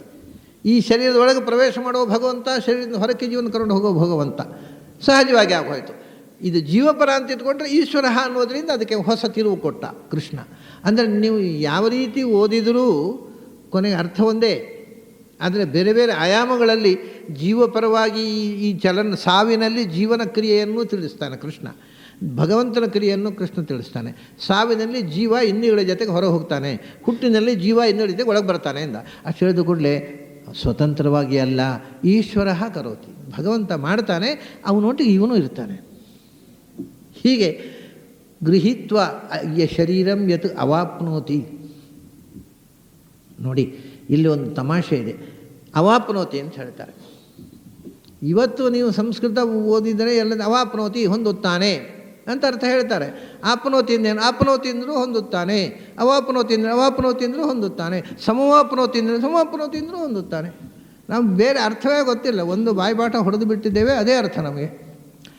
ಆದರೆ ಇಲ್ಲೊಂದು ಉಪಸರ್ಗ ನೋಡಿ, ಆಪ್ನೋತಿ ಅಂದರೆ ಹೊಂದುವುದು, ಶರೀರವನ್ನು ಹೊಂದುವುದು, ಪ್ರವೇಶಿಸುವುದು. ಬರೇ ಆಪ್ನೋತಿ ಅಲ್ಲ, ಅವಾಪ್ನೋತಿ ಅಂತಿದೆ ಇಲ್ಲಿ. ಅದೇನು? ಆಪ್ತಿ ಮತ್ತು ಅವಾಪ್ತಿಯಲ್ಲಿ ಡಿಫರೆನ್ಸ್ ಏನು? ಈಗ ನೀವು ಡಿಕ್ಷನರಿ ನೋಡಿ ಸಂಸ್ಕೃತ ಉರುಹಡಿಯತಕ್ಕಂಥ ಮಂದಿಗೆ ಏನೂ ವ್ಯತ್ಯಾಸ ಇಲ್ಲ, ಒಂದೇ. ಆಪ್ತಿ ಅಂದರೂ ಒಂದೇ, ಅವಾಪ್ತಿ ಅಂದರೂ ಒಂದೇ. ಆದರೆ ನಿಜವಾದ ಸಂಸ್ಕೃತ ಅಲ್ಲ ಅದು. ಇವತ್ತು ಏನು ನಿಮಗೆ ಕಲಿಸ್ತಾ ಇದ್ದಾರೆ ಮತ್ತು ಏನು ಕಲಿತಿದ್ದಾರೆ ಆ ಮಂದಿ, ಅದು ನಿಜವಾದ ಸಂಸ್ಕೃತ ಅಲ್ಲ. ಸಂಸ್ಕೃತವನ್ನು ಮರೆತ ಮೇಲೆ ಕಲಿತ ಸಂಸ್ಕೃತ, ನಿಜವಾದ ಸಂಸ್ಕೃತವನ್ನು ಮರೆತ ಮೇಲೆ ಕಲಿತ ಸಂಸ್ಕೃತ. ಅದರಿಂದ ಏನಾಗುತ್ತೆ ಅಂದರೆ ಅದರ ಒರಿಜಿನಲ್ ಸ್ಫೂರ್ತಿ, ಆ ಶಬ್ದದ ಸಹಜವಾದ ಅರ್ಥ ಇವತ್ತು ಮರೆತು ಹೋಗಿದೆ. ಯಾಕೆಂದರೆ ಈ ಉಪಸರ್ಗಗಳುಂಟಲ್ವ, ಉಪಸರ್ಗ ಅವ ಅಂತ ಅನ್ನೋದು ಉಪಸರ್ಗ, ಪ್ರಿಫಿಕ್ಸ್, ಅದನ್ನು ಮೊದಲು ಸೇರಿಸಿದವರು. ಈ ಉಪಸರ್ಗಗಳು ಯಾಕೆ ಸೇರಿಸ್ತಾರೆ? ಅರ್ಥ ಏನೂ ವ್ಯತ್ಯಾಸ ಇಲ್ಲದೇ ಇದ್ದರೆ ಉಪಸರ್ಗಗಳನ್ನು ಯಾಕೆ ಸೇರಿಸಬೇಕು? ಆಪ್ನೋತಿ ಅಂತ ಯಾಕೆ ಹೇಳಬೇಕು? ಅವಾಪ್ನೋತಿ ಅಂತ ಯಾಕೆ ಹೇಳಬೇಕು? ಎಲ್ಲ ಒಂದೇ ಆದರೆ ವ್ಯತ್ಯಾಸ ಯಾಕೆ? ಸಮವಾಪ್ನೋತಿ, ಸಂಪ್ರಾಪ್ನೋತಿ, ನೋಡಿ, ಆಪ್ನೋತಿ, ಪ್ರಾಪ್ನೋತಿ, ಅವಾಪ್ನೋತಿ, ಸಮವಾಪ್ನೋತಿ, ಸಂಪ್ರಾಪ್ನೋತಿ, 5 ಥರ ಹೇಳಿದೆ. ಎಲ್ಲಕ್ಕೂ ಒಂದೇ ಅರ್ಥ, ಹೋಗುತ್ತಾನೆ, ಪ್ರವೇಶಿಸುತ್ತಾನೆ, ಹೊಂದುತ್ತಾನೆ ಅಂತ. ಯಾರ ಹತ್ರ ಬೇಕಾದ್ರೆ ಕೇಳ್ರಿ, ಇದು ಅರ್ಥ ಅಷ್ಟೇ ಅಲ್ವ. ಸಂಸ್ಕೃತದಲ್ಲಿ ಇವತ್ತು ಅದಕ್ಕೆ ಅಷ್ಟೇ, ಅರ್ಥ ವ್ಯತ್ಯಾಸ ಏನೂ ಇಲ್ಲ. ಆದರೆ ಅದು ನಿಜವಾದ ಸಂಸ್ಕೃತ ಅಲ್ಲ. ನಿಜವಾದ ಸಂಸ್ಕೃತದಲ್ಲಿ ಉಪಸರ್ಗಕ್ಕೆ ಅರ್ಥ ಬೇರೆ, ಒಂದು ಅರ್ಥ ಉಪಸರ್ಗ. ಯಾಕೆಂದರೆ ಉಪಸರ್ಗದಿಂದ ಧಾತುವಿಗೆ ಕೂಡ ಬೇರೆ ಅರ್ಥ ಬರುತ್ತೆ. ಉಪಸರ್ಗ ಅನ್ನೋದು ಅರ್ಥಾಂತರವನ್ನು ಸೂಚನೆ ಮಾಡಲಿಕ್ಕೋಸ್ಕರವೇ ಇರೋದು. ಏನು ಅಂತ ಈ ಉಪನಿಸರ್ಗ ಉಂಟಲ್ವ, ಇಂಗ್ಲೀಷ್ನಲ್ಲಿ ನಾವು ಏನು ಅಬ್ರಿವಿಯೇಷನ್ ಹೇಳ್ತೇವೆ ಅದು ಇಡೀ ಉಪಸರ್ಗಕ್ಕೆ ಅನ್ವಯವಾಗುವಂಥ ನಿಯಮ. ಉಪಸರ್ಗ ಅನ್ನುವುದು ಒಂದು ಅಬ್ರಿವಿಯೇಷನ್. ಯಾವುದರದ್ದು? ಅದರಿಂದ ಪ್ರಾರಂಭ ಹೋಗೋ ಎಲ್ಲ ಶಬ್ದಗಳದ್ದು. ಈಗ ಎ ಅಂದರೆ ಎ ಅಂದರೆ ಎ ಅಂತ ಪ್ರಾರಂಭ ಹೋಗಿ ಯಾವ ಶಬ್ದವೂ ಆಗಬಹುದು ಅಲ್ವಾ. ಎ ಪಿ ಅಂದರೆ A for Andhra, P for Pradesh ಆಗ್ಬೋದು. ಅಲ್ಲ ಎ ಪಿ ಅಂದರೆ A for Ananta, P for Padmanabha, Ananta ಪದ್ಮನಾಭಾಚಾರ್ಯರು ಆಗ್ಬೋದು. ಅಲ್ಲ ಅಂದರೆ ಎ ಫಾರ್ ಅಧಿಕ, ಪಿ ಫಾರ್ ಪ್ರಸಂಗಿ, ಅಧಿಕ ಪ್ರಸಂಗಿಯೂ ಆಗ್ಬೋದು. ಸೊ ಒಂದು ಅಕ್ಷರ ಆ ಅಕ್ಷರದಿಂದ ಪ್ರಾರಂಭವಾಗೋ ಯಾವುದನ್ನೂ ಅಬ್ರಿವಿಯೇಟ್ ಮಾಡ್ತದೆ. ಹಾಗೆಯೇ ಸಂಸ್ಕೃತದ ಉಪಸರ್ಗಗಳು. ಇದು ಗೊತ್ತಿದ್ದರೆ, ಇದು ನಿಮಗೆ ಗೊತ್ತಿದ್ದರೆ ನಿಮಗೆ ಸಂಸ್ಕೃತ ಅರ್ಥ ಆಗುತ್ತೆ. ಇಲ್ಲದಿದ್ದರೆ ನೀವು ವ್ಯರ್ಥ ಸಂಸ್ಕೃತ ಕಲಿಯೋದು. ಏನು ಅಂದರೆ ಅಲ್ಲಿ ಸಮ್ ಅಂದರೆ ಸಮ್ ಅನ್ನೋದರಿಂದ ಪ್ರಾರಂಭವಾಗ ಸಮ್ ಅಂದರೆ ಸಂಪೂರ್ಣವಾಗಿ, ಸಮಗ್ರವಾಗಿ, ಸಮೀಚೀನವಾಗಿ ಯಾವುದೋ ಆಗೋದು ಸಮ್ ಅಂದರೆ. ಸಮ್ಮಿನಿಂದ ಪ್ರಾರಂಭವಾಗೋ ಎಲ್ಲ ಶಬ್ದಗಳನ್ನು ಸಮ್ ಅನ್ನೋ ಉಪಸರ್ಗ ಒಳಗೊಂಡಿದೆ. ಉಪ ಅಂದರೆ ಸಮೀಪ ಅನ್ನೋ ಅರ್ಥ ಆಗ್ಬೋದು, ಉಪರಿ ಅಂತ ಅರ್ಥ ಆಗ್ಬೋದು, ಉಪ ಅನ್ನೋದು. ಹೀಗೆ ಅವ ಅಂತಂದರೆ ಅವರ ಅಂತ ಅರ್ಥ. ಅಂದರೆ ಅಧಃಪಾತ ಅಂತ ಅರ್ಥ ಅವ ಶಬ್ದಕ್ಕೆ. ಶರೀರವನ್ನು ಹೊಂದುವುದು ಅಂದರೆ ಅದೇ ಅವರು ಹೇಳಿದ್ದು ಕಾಳಿದಾಸ, ಮರಣಂ ಪ್ರಕೃತಿ ಶರೀರಿಣಂ, ಪ್ರಕೃತಿ ವಿಕೃತಿ ಜೀವನಂ ಅಂತ. ಅದೊಂದು ವಿಕೃತಿ ಅಂತ. ಈ ದೇಹದ ಒಳಗೆ ಪ್ರವೇಶ ಮಾಡೋದು ಅಂದರೆ ಸೆರೆಮನೆಯ ವಾಸ. ಅದಕ್ಕೆ ಅವಾಪ್ನೋತಿ ಅಂತ. ಅಂದರೆ ಇದು ದೇಹದ ಒಳಗೆ ಪ್ರವೇಶ ಮಾಡಿದೆ ಅಂದರೆ ನೀನು ಸ್ವಚ್ಛಂದವಾಗಿ ಮೇಲೆ ಇರತಕ್ಕ ಸತ್ಯವನ್ನು ಕಾಣದ ಅಧಃಪಾತವನ್ನು ಹೊಂದಿದೆ ಅಂತ ಅರ್ಥ. ಎಷ್ಟು ವಿಚಿತ್ರವಾದಂಥ ಸತ್ಯಗಳನ್ನು ಕೃಷ್ಣ ಒಂದೊಂದು ಅಕ್ಷರದ ಮೂಲಕ, ಕೃಷ್ಣ ಅಲ್ಲ ವ್ಯಾಸರು, ಕೃಷ್ಣ ಹೇಳಿದ್ದಾರೆ, ನಮಗೆ ಕೊಟ್ಟದ್ದು ವ್ಯಾಸರಲ್ವ. ಅವಾಪ್ನೋತಿ ಅಂದರೆ ಅವಾಕ್ ಆಪ್ನೋತಿ, ನೀನು ಕೆಳಕ್ಕೆ ಬಂದು ಮೊದಲು ತಾಯಿಯ ಬಸಿರಿಗೆ ಪ್ರವೇಶ ಮಾಡುವುದೇ ಒಂದು ಅಧಃಪಾತ. ಆಕಾಶದಲ್ಲಿ ಸ್ವಚ್ಛಂದವಾಗಿರತಕ್ಕ ಜೀವ ತಾಯಿಯ ಬಸರೆಂಬ ಕತ್ತಲ ಮನೆಯಲ್ಲಿ ಸೇರಿಕೊಂಡಿತು. ಅದು ಅಂಧನ್ ತಮಸ್ಸಿನ ಸೆರೆಮನೆ ವಾಸ. ತಮಸ್ಸೋದು, ತಮಸ್ಸು ಒಂದು ಕತ್ತಲೆ ಮನೆ. ತಾಯಿಯ ಬಸಿರು ಅನ್ನುವುದೇ ಒಂದು ತಮಸ್ಸು. ಅಂಧಮಿವ ವೈ ತಮೋ ಯದ್ಯೋನಿಹಿ, ಇದು ಉಪನಿಷತ್ತು. ತಲವಕಾರದಲ್ಲಿ ಬರ್ತಕ್ಕಂಥ ಮಾತು. ಅಂಧಮಿವ ವೈ ತಮೋ ಯದ್ಯೋನಿಹಿ, ತಾಯಿಯ ಬಸಿರು ಅನ್ನೋದು ಅಂಧನ್ ತಮಸ್ಸು ಅಂತ. ಹೋಗಿ ಅಂಧನ್ ತಮಸ್ಸು ಬಿದ್ದ ಅಂದರೆ, ಕತ್ತಲೆ ಕೂಡ ಬಿದ್ದ ಅಂದರೆ ಗರ್ಭಕೋಶದಲ್ಲಿ ಪ್ರವೇಶ ಮಾಡಿದ. ಅದರಿಂದ ಅದೊಂದು ಅಧಃಪಾತ. ಅದಕ್ಕೆ ಅವಾಪ್ನೋತಿ, ಅದು ಮೇಲಕ್ಕೆ ಏರುವುದಕ್ಕೆ ಸಾಧನವಾದ ಅಧಃಪಾತ. ಬಹಳ ವಿಚಿತ್ರ ಇದು. ಅಂದರೆ ಮಕ್ಕಳು ನಡೀಲಿಕ್ಕೆ ಕಲಿಯುವುದು ಜಾರಿ ಬಿದ್ದದ್ದರಿಂದಲೇ. ಹಾಗೆ ಈ ಅಧಃಪಾತವೇ ನಮ್ಮನ್ನು ಮೇಲಕ್ಕೆ ಏರಲಿಕ್ಕೆ ಟೆಂಪ್ಟ್ ಮಾಡೋದು. ನಾವು ಅಧಃಪಾತವೇ ಆಗದೇ ಇದ್ದರೆ ಮೇಲೆ ಹೋಗಲಿಕ್ಕೆ ಪ್ರಯತ್ನವೇ ಮಾಡ್ತಿರಲಿಲ್ಲ. ಈ ದೇಹದೊಳಗೆ ನಮ್ಮನ್ನು ಹಾಕಿದ್ದರಿಂದ ಇದನ್ನು ತಪ್ಪಿಸಿಕೊಳ್ಳುವುದು ಹೇಗೆ ಅನ್ನುವ ಪ್ರಯತ್ನ ಪ್ರಾರಂಭ ಆಯಿತು. ಅದರಿಂದ ಊರ್ಧ್ವಗಮನಕ್ಕೆ ಪೂರಕವಾದ ಅಧಃಪಾತ ಇದು. ಅದಕ್ಕೆ ಅವಾಪ್ನೋತಿ ಅಂತ. ಇದೆಲ್ಲ ಅರ್ಥ ಆದರೆ ಸಂಸ್ಕೃತ ಭಾಷೆ ಗೊತ್ತಿದೆ ಅಂತ ಅರ್ಥ. ಇದು ಗೊತ್ತಿರದಿದ್ದರೆ ದಂಡ ಸಂಸ್ಕೃತ ಕಲಿಯೋದು. ಯಚ್ಚಾಪಿ ಉತ್ಕ್ರಾಮತಿ, ನೋಡಿ ಇಲ್ಲಿ ಉತ್ ಅಂತ ಸೇರಿಸಿದ್ದು. ಕ್ರಾಮತಿಯಿಂದ ನಡೆಯೋದು ಅಷ್ಟೇ, ಉತ್ಕ್ರಾಮತಿಯಿಂದ ಹೊರಕ್ಕೆ ನಡೆಯೋದು. ಉಪಸರ್ಗ ಹಾಕಿದಾಗ ಊರ್ಧ್ವಂ ಕ್ರಾಮತಿ, ಉಚ್ಚೈ ಕ್ರಾಮತಿ, ಇದು ಉತ್ಕ್ರಾಮತಿ ಹೊರಕ್ಕೆ. ಅದನ್ನ ಅವಾಪ್ನೋತಿ ಅಂದರೆ ಒಳಕ್ಕೆ ಹೋಗಿ ಸಿಕ್ಕಿ ಹಾಕ್ಕೊಳ್ಳೋದು. ಅವರತನ ಅಂದರೆ ಬಂಧನ, ದಿಗ್ಬಂಧನ. ಒಳಕ್ಕೆ ಹೋಗಿ ಸಿಕ್ಕಿ ಹಾಕಿಕೊಳ್ಳೋದು ಅವಾಪ್ತಿ, ಹೊರಕ್ಕೆ ಹೋಗಿ ಪಾರ ಆಗುವುದು ಉತ್ಕ್ರಾಂತಿ. ಶರೀರಂ ಯದವಾಪ್ನೋತಿ ಯಚ್ಚಾಪಿ ಉತ್ಕ್ರಾಮತಿ. ಜೀವನಿಗೆ ಈ ಅವಸ್ಥೆಯನ್ನು ಕೊಟ್ಟು ತಾನು ಅವನೊಟ್ಟಿಗೆ ಒಳಗೆ ಸೇರಿ ಹೊರಗೆ ಬಂದವನು ಯಾರು? ಈಶ್ವರ, ಭಗವಂತ. ಜೀವಪರವಾಗಿ ಯಾಕೆ ಮಾಡಿದ್ದು ಒಂದರ್ಥ. ಈ ಅರ್ಥ ಅಂದರೆ ಅವಾಪ್ನೋತಿ ಅಂದರೆ ಅಧಃಪಾತ, ಒಳಗೆ ಸಿಕ್ಕಿ ಹಾಕೊಳ್ಳೋದನ್ನು ಈಶ್ವರ ಅಲ್ಲ, ಇದು ಜೀವ. ಉತ್ಕ್ರಾಮತಿ, ಅದರಿಂದ ಪಾರಾಗೋದು ಈಶ್ವರ ಅಲ್ಲ. ಅವನು ಒಳಗಿದ್ದಾಗಲೂ ಪಾರಾಗಿದ್ದ, ಹೊರಗೆ ಬಂದಾಗಲೂ ಪಾರಾಗೇ ಇದ್ದಾರೆ. ಈ ಉತು ಅವ ಅನ್ನೋ ಉಪಸರ್ಗ ವಿಶೇಷವಾಗಿ ಜೀವನ ಸ್ಥಿತಿಯನ್ನು ಹೇಳ್ತಕ್ಕ ಶಬ್ದಗಳು. ಅದಕ್ಕೆ ಜೀವಪರವಾಗಿ ಅರ್ಥ ಮಾಡಿದರು ಆಚಾರ್ಯರು ಒಂದು. ಮತ್ತು ಈಶ್ವರ ಪರ, ಯಾಕೆಂದರೆ ಜೀವನ ಜೊತೆಗೆ ಇವನು ಬಂಧನದಲ್ಲಿ ಇದ್ದ ಹಾಗೆ ಮಾಡ್ತಾರಲ್ಲ, ಭಗವಂತನ ಲೀಲೆ ಅದು. ಅವನು ಲೀಲೆಯ ಅವಾಪ್ನೋತಿ ಉತ್ಕ್ರಾಮತಿ, ಇವನು ಬದ್ಧತೆಯ ಅವಾಪ್ನೋತಿ ಉತ್ಕ್ರಾಮತಿ. ಯಚ್ಚಾಪ್ಯುತ್ಕ್ರಾಮತಿ ಈಶ್ವರ ಅಂತ ಶಬ್ದ ಬಳಸಿದರು. ಯಾಕೆಂದರೆ ಜೀವ ಈಶ್ವರ ಅಂದರೆ ಸಮರ್ಥ ಅಂತ, ಕೇಪಬಲ್ ಅಂತ ಹೇಳ್ತೇವಲ್ಲ, ಅದೇ ಅರ್ಥ ಸಂಸ್ಕೃತದಲ್ಲಿ. ಸಮರ್ಥ. ಕರ್ಕೊಂಡು ಹೋಗಲಿಕ್ಕೆ, ಹೊರಗೆ ಕರ್ಕೊಂಡು ಹೋಗ್ಲಿಕ್ಕೆ ಸಮರ್ಥ. ಇವನು ಬರಲಿಕ್ಕೂ ಸಾಮರ್ಥ್ಯ ಇಲ್ಲ, ಹೋಗ್ಲಿಕ್ಕೂ ಸಾಮರ್ಥ್ಯ ಇಲ್ಲ. ಯಾರ ಎತ್ಕೊಂಡು ಹೋಗಿ ಇಟ್ಟರೆ ಇದ್ದ, ಹೊರಗೆ ಕರ್ಕೊಂಡು ಹೋದ ಅಷ್ಟೇ. ಸ್ವತಂತ್ರವಾಗಿ ಹೊರಗೆ ಬರುವುದಕ್ಕೂ ತಾಕತ್ತಿಲ್ಲ, ಸ್ವತಂತ್ರವಾಗಿ ಒಳಗೆ ಹೋಗೋದಕ್ಕೂ ತಾಕತ್ತು ಇಲ್ಲದವ ಜೀವ. ಅವನು ಎರಡನ್ನೂ ಮಾಡಬಲ್ಲನು. ಯಾಕೆಂದರೆ ಹಿ ಈಸ್ ಈಶ್ವರ. ಈಶ್ವರ ಅಂದರೆ ಕೇಪಬಲ್ ಆಫ್ ಡೂಯಿಂಗ್ ಥಿಂಗ್ಸ್. ಏನನ್ನಾದರೂ ಮಾಡುವ ಸಾಮರ್ಥ್ಯ ಉಳ್ಳವ. ಆಮ್ನಿ ಪ್ರೆಸೆಂಟ್, ಆಮ್ನಿಪೊಟೆಂಟ್, ಸರ್ವಸಮರ್ಥ ಅವನು ಈಶ್ವರ ಅಂತ. ಇದು ತಮಾಷೆ ಏನು ಅಂದರೆ, ಗೀತಾ ಭಾಷ್ಯದಲ್ಲಿ ಒಂದು ಕಡೆ ಈಶ್ವರ ಅಂತನ್ನುವ ಶಬ್ದಕ್ಕೆ ಶಂಕರಾಚಾರ್ಯರು ಒಂದು ಅರ್ಥ ಬರೀತಾರೆ. ಬಹಳ ಮುಖ್ಯವಾದಂಥ ಮಾತದು. ಯಾಕೆಂದರೆ ಈಶ್ವರ ಅಂತ ತುಂಬ ಕಡೆ ಬರ್ತದೆ. ಆವಾಗ ಏನು ಈಶ್ವರ ಅಂದರೆ, ಈಶ್ವರ ಈಶನಶೀಲೋ ನಾರಾಯಣ ಅಂತ. ಇದು ಶಂಕರಾಚಾರ್ಯರ ಭಾಷ್ಯ. ಈಶ್ವರ ಅಂತಂದರೆ ನಾರಾಯಣ ಅಂತ ಅರ್ಥ, ವಿಷ್ಣು ಅಂತ ಅರ್ಥ. ಯಾಕಂದರೆ ಅದು ಅವನು ಹೇಳಿದವ ಅವ, ಇದನ್ನು ರಚನೆ ಗ್ರಂಥ ಬರೆದವನು ಅವ, ರಚನೆ ಮಾಡಿದವನು ಅವ, ಈ ಮಾತು ಹೇಳಿದವನು ಅವ. ಅದು ಅವನಿಗೆ ಸಂಬಂಧಪಟ್ಟ ಶಬ್ದ. ಈಶ್ವರ ಈಶನಶೀಲ ನಾರಾಯಣ. ಈಶನಶೀಲ ಅಂದರೆ ಆಮ್ನಿಪೊಟೆಂಟ್, ಸರ್ವಸಮರ್ಥನಾದ ನಾರಾಯಣ ಅಂತ ಅರ್ಥ ಹೊರತು ಈಶ್ವರ ಅಂತ ಅನ್ನೋ ಶಬ್ದಕ್ಕೆ ಬೇರೆ ಅರ್ಥ ಮಾಡಬೇಡಿ ಅಂತ. ಈಶ್ವರ ಅಂದರೆ ವಿಷ್ಣು ಅಂತ ಅರ್ಥ. ಯಾಕೆಂದರೆ ಹಿ ಈಸ್ ಆಮ್ನಿಪೊಟೆಂಟ್, ಸರ್ವಸಮರ್ಥ. ಈಶ್ವರ ಏನು ಮಾಡ್ತಾನೆ, ಗೃಹೀತ್ವ ಏತಾನಿ ಸಂಯಾತಿ. ಇಲ್ಲಿ ನೋಡಿ, ಇದು ಉತ್ತರಾರ್ಧ ಪೂರ್ತಿ ಇದು ಜೀವಪರ ಅಲ್ವೇ ಅಲ್ಲ. ಆದ್ದರಿಂದ ಜೀವ ಆಗಿದ್ದರೆ ಬರೇ ಯಾತಿ, ಯಾರೋ ಹೇಳ್ಕೊಂಡು ಹೋಗ್ತಾನೆ, ಇವನು ಹೋಗ್ತಾನೆ. ಈಶ್ವರ ಗೃಹೀತ್ವ ಏತಾನಿ ಸಂಯಾತಿ. ಅಂದರೆ ಸ್ವಾತಂತ್ರ್ಯನ ಸಮ್ಯಜ್ಞಾತಿ. ಅವನು ಇನ್ನೊಬ್ಬರನ್ನು ಈಶ್ವರ, ಅವನು ಸರ್ವಸಮರ್ಥನಾದ್ದರಿಂದ ತನ್ನ ಸ್ವಂತ ಇಚ್ಛೆಯಿಂದ ಈ ಜೀವನನ್ನು ಕರ್ಕೊಂಡು ಹೋಗ್ತಾನೆ ದೇಹದಿಂದ ಹೊರಗೆ, ಜೀವನ ಕರ್ಕೊಂಡು ಬರ್ತಾನೆ ದೇಹದಿಂದ ಒಳಗೆ. ಗೃಹೀತ್ವ ಏತಾನಿ ಸ್ವಯಂ ಸ್ವೇಚ್ಛೆಯ ಸ್ವಾತಂತ್ರ್ಯೇಣ ಯಾತಿ ಸಂಯಾತಿ. ಈ ಒಂದೊಂದು ಉಪಸರ್ಗಗಳಿಂದ ಎಷ್ಟು ಅರ್ಥ ವ್ಯತ್ಯಾಸ ಆಗುತ್ತೆ ಅನ್ನೋದನ್ನು ಯೋಚಿಸದೇ ಇದ್ದರೆ ನಾವು ಸಂಸ್ಕೃತ ಕಲಿಯೋದನ್ನು ಬಿಡುವುದು ಒಳ್ಳೆಯದು. ಅದು ಹೇಗೆ ಹೋಗುತ್ತೆ, ಇಂದ್ರಿಯಗಳೆಲ್ಲ ಹೇಗೆ ಹೋಗ್ತಾವೆ, ಅದಕ್ಕೆ ನಮಗೆ ಅನುಭವಕ್ಕೆ ಬರತಕ್ಕಂಥ ಒಂದು ದೃಷ್ಟಾಂತ ಕೊಡ್ತಾರೆ. ವಾಯುರ್ಗಂಧಾನಿ ಆಶಯಾತ್ ಅಂತ. ಈಗ ಒಂದು ಹೂ ಇರುತ್ತೆ, ಒಂದು ಗಿಡ ಇರುತ್ತೆ, ನಾವು ಉದ್ಯಾನದಲ್ಲಿ ಸುತ್ತಾಡ್ತಾ ಇರ್ತೇವೆ, ಅಲ್ಲಿ ಹೂಗಳಿರ್ತವೆ ಗಿಡಗಳಲ್ಲಿ. ಹೂವಲ್ಲಿ ನಮ್ಮನ್ನು 10 ಅಡಿ ದೂರದಲ್ಲಿದೆ, ಆದರೆ ಅದರ ಪರಿಮಳ ಮೂಗಿ ಹೊಡೆಯುತ್ತೆ ನಮಗೆ. ಹೂವಿನ ಕಂಪು ಅದು ನಮ್ಮ ಮೂಗಿ ಹೊಡಿತಾರೆ. ಏನು ಕಂಪು, ಏನು ಚೆನ್ನಾಗಿದೆ ಆ ಹೂವು ಅಂತ ಹೇಳ್ತೇವೆ ನಾವು. ಅದು ಏನು ಘಮ್ಮ ಅನ್ನತ್ತೆ, ಅಷ್ಟು ದೂರದಲ್ಲೇ ಘಮ್ಮ ಅನ್ನತ್ತೆ, ಒಳ್ಳೆ ಕಂಪು.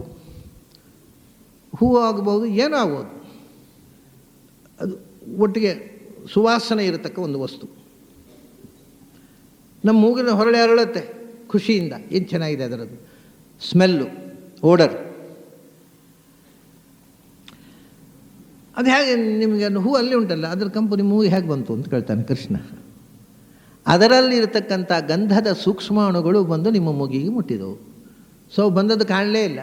ಹಾಗೆ ಇಂದ್ರಿಯಗಳು ಈ ವಾಯು ಗಂಧಾನಿವ, ಆ ಎಲ್ಲಿ ಇತ್ತು ಆ ಗಂಧ ಸೂಕ್ಷ್ಮಾಣುಗಳು, ಆ ಗಂಧದ ಸೂಕ್ಷ್ಮಾಣುಗಳು ಆ ಹೂವಿನಲ್ಲಿದ್ದವು. ಆದರೆ ಅಲ್ಲೇ ಇದ್ದ ನಿಮಗೆ ಅದು ಪರಿಮಾಣ ನಿಮ್ಮ ಮೂಗಿ ಹೊಡೆಯೋದು ಸಾಧ್ಯ ಇಲ್ಲ. ಅಲ್ಲಿಂದ ಆ ಸೂಕ್ಷ್ಮ ರೂಪದಿಂದ ಆ ಸೂಕ್ಷ್ಮ ರೂಪವಾದ ಆ ಗಂಧದ ಅಣುಗಳು ನಮ್ಮ ಮೂಗಿಗೆ ಬಂದು ತಾಗಿದವು. ಆಗ ನಮ್ಮ ಮೂಗಿಗೆ ಪರಿಮಳ ಗೊತ್ತಾಯಿತು. ಹಾಗೆಯೇ ಅಲ್ಲಿಂದ ಈ ಇಂದ್ರಿಯಗಳು ಹೊರಗೆ ಬರ್ತವೆ, ನಿಮಗೆ ಕಾಣೋಲ್ಲ, ಯಾಕೆಂದರೆ ಅವು ಗಂಧದ ಹಾಗೆ. ಕಣ್ಣಿಗೆ ಕಾಣದ ಸೂಕ್ಷ್ಮ ವಸ್ತುಗಳು, ಇಂದ್ರಿಯಗಳು ಕಾಣೋಲ್ಲ, ಜೀವನ ಕಾಣೋಲ್ಲ, ಆದ್ದರಿಂದ ಹೇಗೆ ದೂರದಲ್ಲಿದ್ದ ಹೂವಿನ ಕಂಪು ಹೊರಕ್ಕೆ ಬರುತ್ತೆ ನಮ್ಮ ಮೂಗಿನ ತನಕ, ಹಾಗೆಯೇ ಆ ದೇಹದೊಳಗಿರತಕ್ಕ ಜೀವನೊಟ್ಟಿಗೆ ಇಂದ್ರಿಯಗಳು ಹೊರಗೆ ಬಂದು ಕಾಣೋದಿಲ್ಲ. ಯಾಕೆಂದರೆ ಗಂಧ ಕಾಣುತ್ತಾ ಹಾಗೆ ಅಂತ. ಗಂಧ ಹೇಗೆ ಸೂಕ್ಷ್ಮವಾದ್ದರಿಂದ ಗಂಧದ ಸೂಕ್ಷ್ಮಾಣುಗಳು ಕಾಣಿಸುವುದಿಲ್ಲ, ಆದರೆ ಅದರ ಮೂಗಿಗೆ ಅನುಭವ ಮಾತ್ರ ಆಗುತ್ತೆ. ಹಾಗೆಯೇ ಈ ಜೀವದ ಜೊತೆಗೆ ಇಂದ್ರಿಯಗಳು ಹೊರಗೊದ್ದು ನೀವು ಅದರ ಕ್ರಿಯೆಯಿಂದ ಊಹಿಸಬೇಕು, ಅನುಭವಿಸಬೇಕು, ಹೊರತು ನೋಡಲಿಕ್ಕೆ ಆಗೋದಿಲ್ಲ. ಶರೀರಂ ಯದವಾಪ್ನೋತಿ ಯಚ್ಚಾಪ್ಯುತ್ಕ್ರಾಮತೀಶ್ವರ ಗೃಹೀತ್ವೈತಾನಿ ಸಂಯಾತಿ ವಾಯು ಗಂಧಾನಿವ ಆಶಯಾತ್.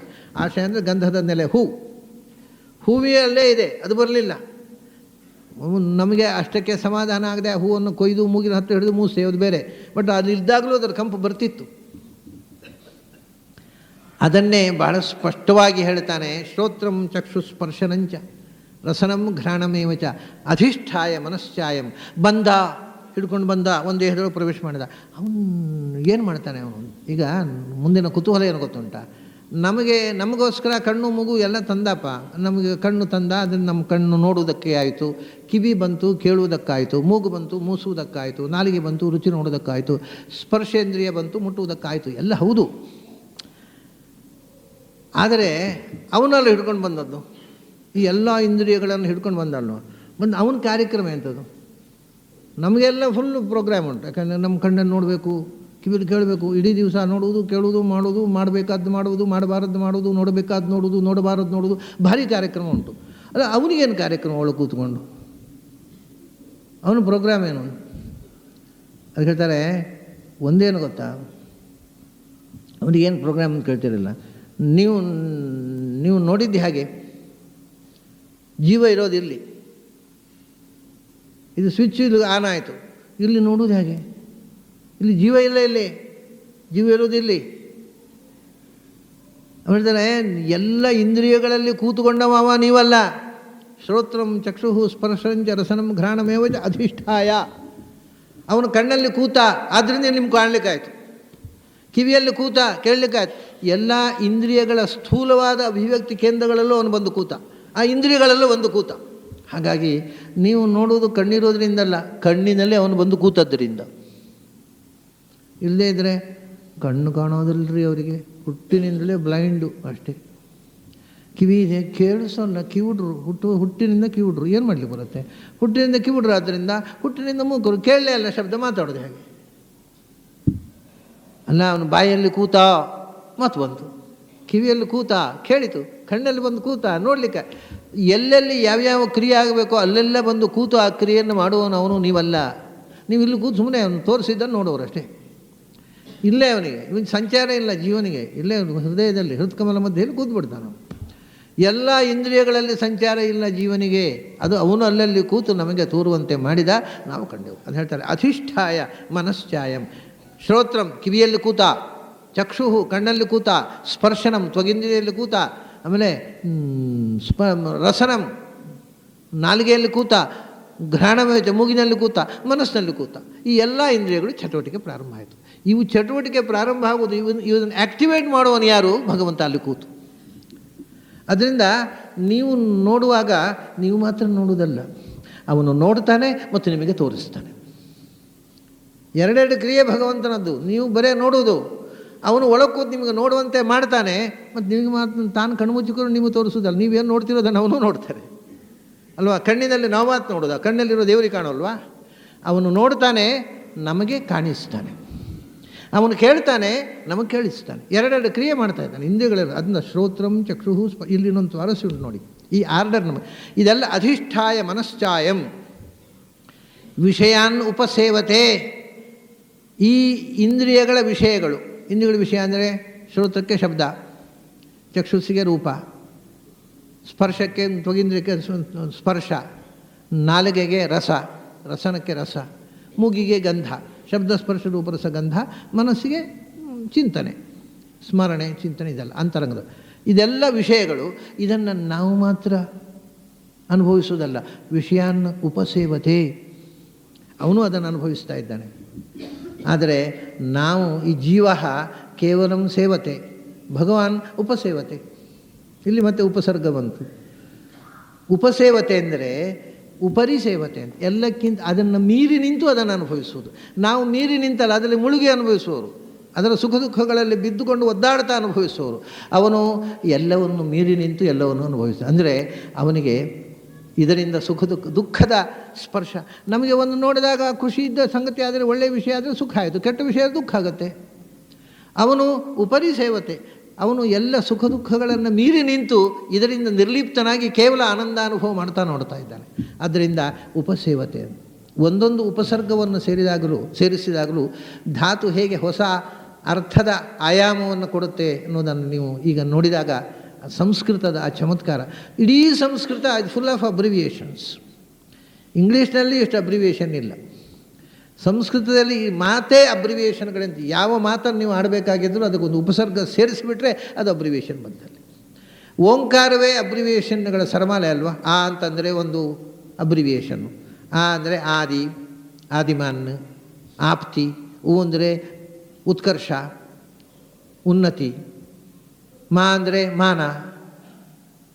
ಇದೆಲ್ಲ ಎಲ್ಲ ಇಡೀ ಓಂಕಾರವೇ ಅಲ್ಲಿಂದ ಪ್ರಾರಂಭ ಆಯಿತು. ಸಂಸ್ಕೃತದ ಬೀಜಾಕ್ಷರವೇ ಅನೇಕ ಶಬ್ದಗಳ ಅಬ್ರಿವಿಯೇಷನ್.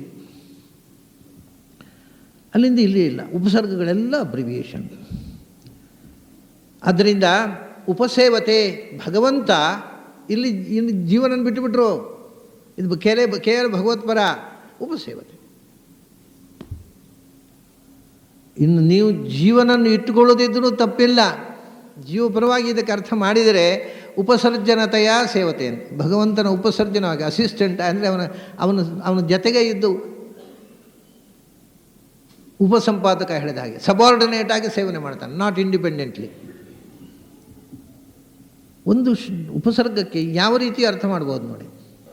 ಇಲ್ಲಿ ಈಗ ಈ ಶ್ರೋತ್ರಂ ಚಕ್ಷು ಸ್ಪರ್ಶನಂಚ ರಸನಂ ಘ್ರಾಣಮೇವ ಚ ಅಧಿಷ್ಠಾಯ ಮನುಷ್ಯಾಯ. ಇಲ್ಲಿ ಒಂದು ಸ್ವಲ್ಪ ಗಮನಿಸಿ ಈ ಶ್ಲೋಕವನ್ನು.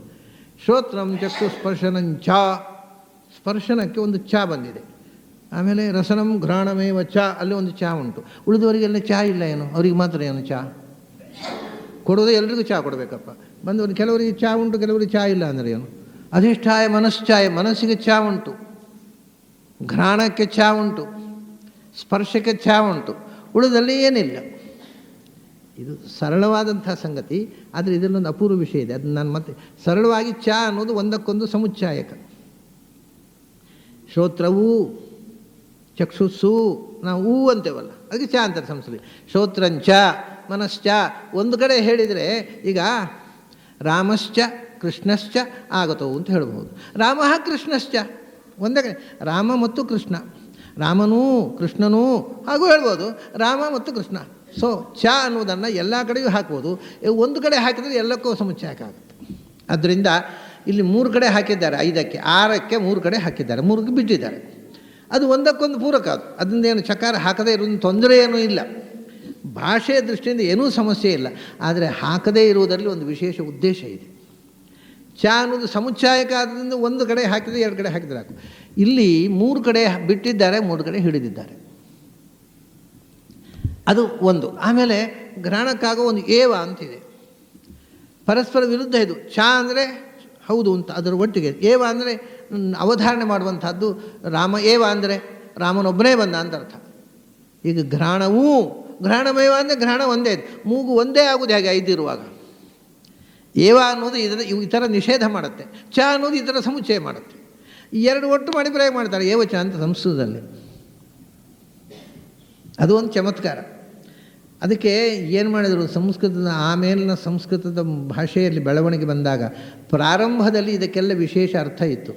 ಆಮೇಲೆ ಇದೆಲ್ಲ ಸೂಕ್ಷ್ಮ ಅರ್ಥ ಎಲ್ಲ ರಗಳಾಗತ್ತೆ ಅಂತ ಎಲ್ಲ ಈ ಕೋಶಕಾರರು ಎಲ್ಲ ಏವಚ ಅನ್ನೋದು ಏವಚ ಅಂದರು, ತಥೈವ ಚ ಅಂದರು, ತಥಾ ಚ ಅಂದರು, ಚ ಅಂದರು, ಶೈವ ಅಂದರು, ಎಲ್ಲ ಒಂದೇ ಅರ್ಥ ಹೇಳ್ಬಿಟ್ರು. ಸುಲಭ ಆಯ್ತು ನೋಡಿ. ನಮಗೆ ಅರ್ಥವನ್ನು ತಿಳ್ಕೊಳ್ಳಿ. ತಥಾ ಚ ಅಂದರು ಒಂದೇ, ತಥೈವ ಚ ಅಂದರು ಒಂದೇ, ತಥೈವ ಅಂದರು ಒಂದೇ, ಏವ ಚ ಅಂದರು ಒಂದೇ, ಶೈವ ಅಂದರು ಎಲ್ಲಕ್ಕೂ ಸಮುಚ್ಚಯ ಅಂತ ಅರ್ಥ.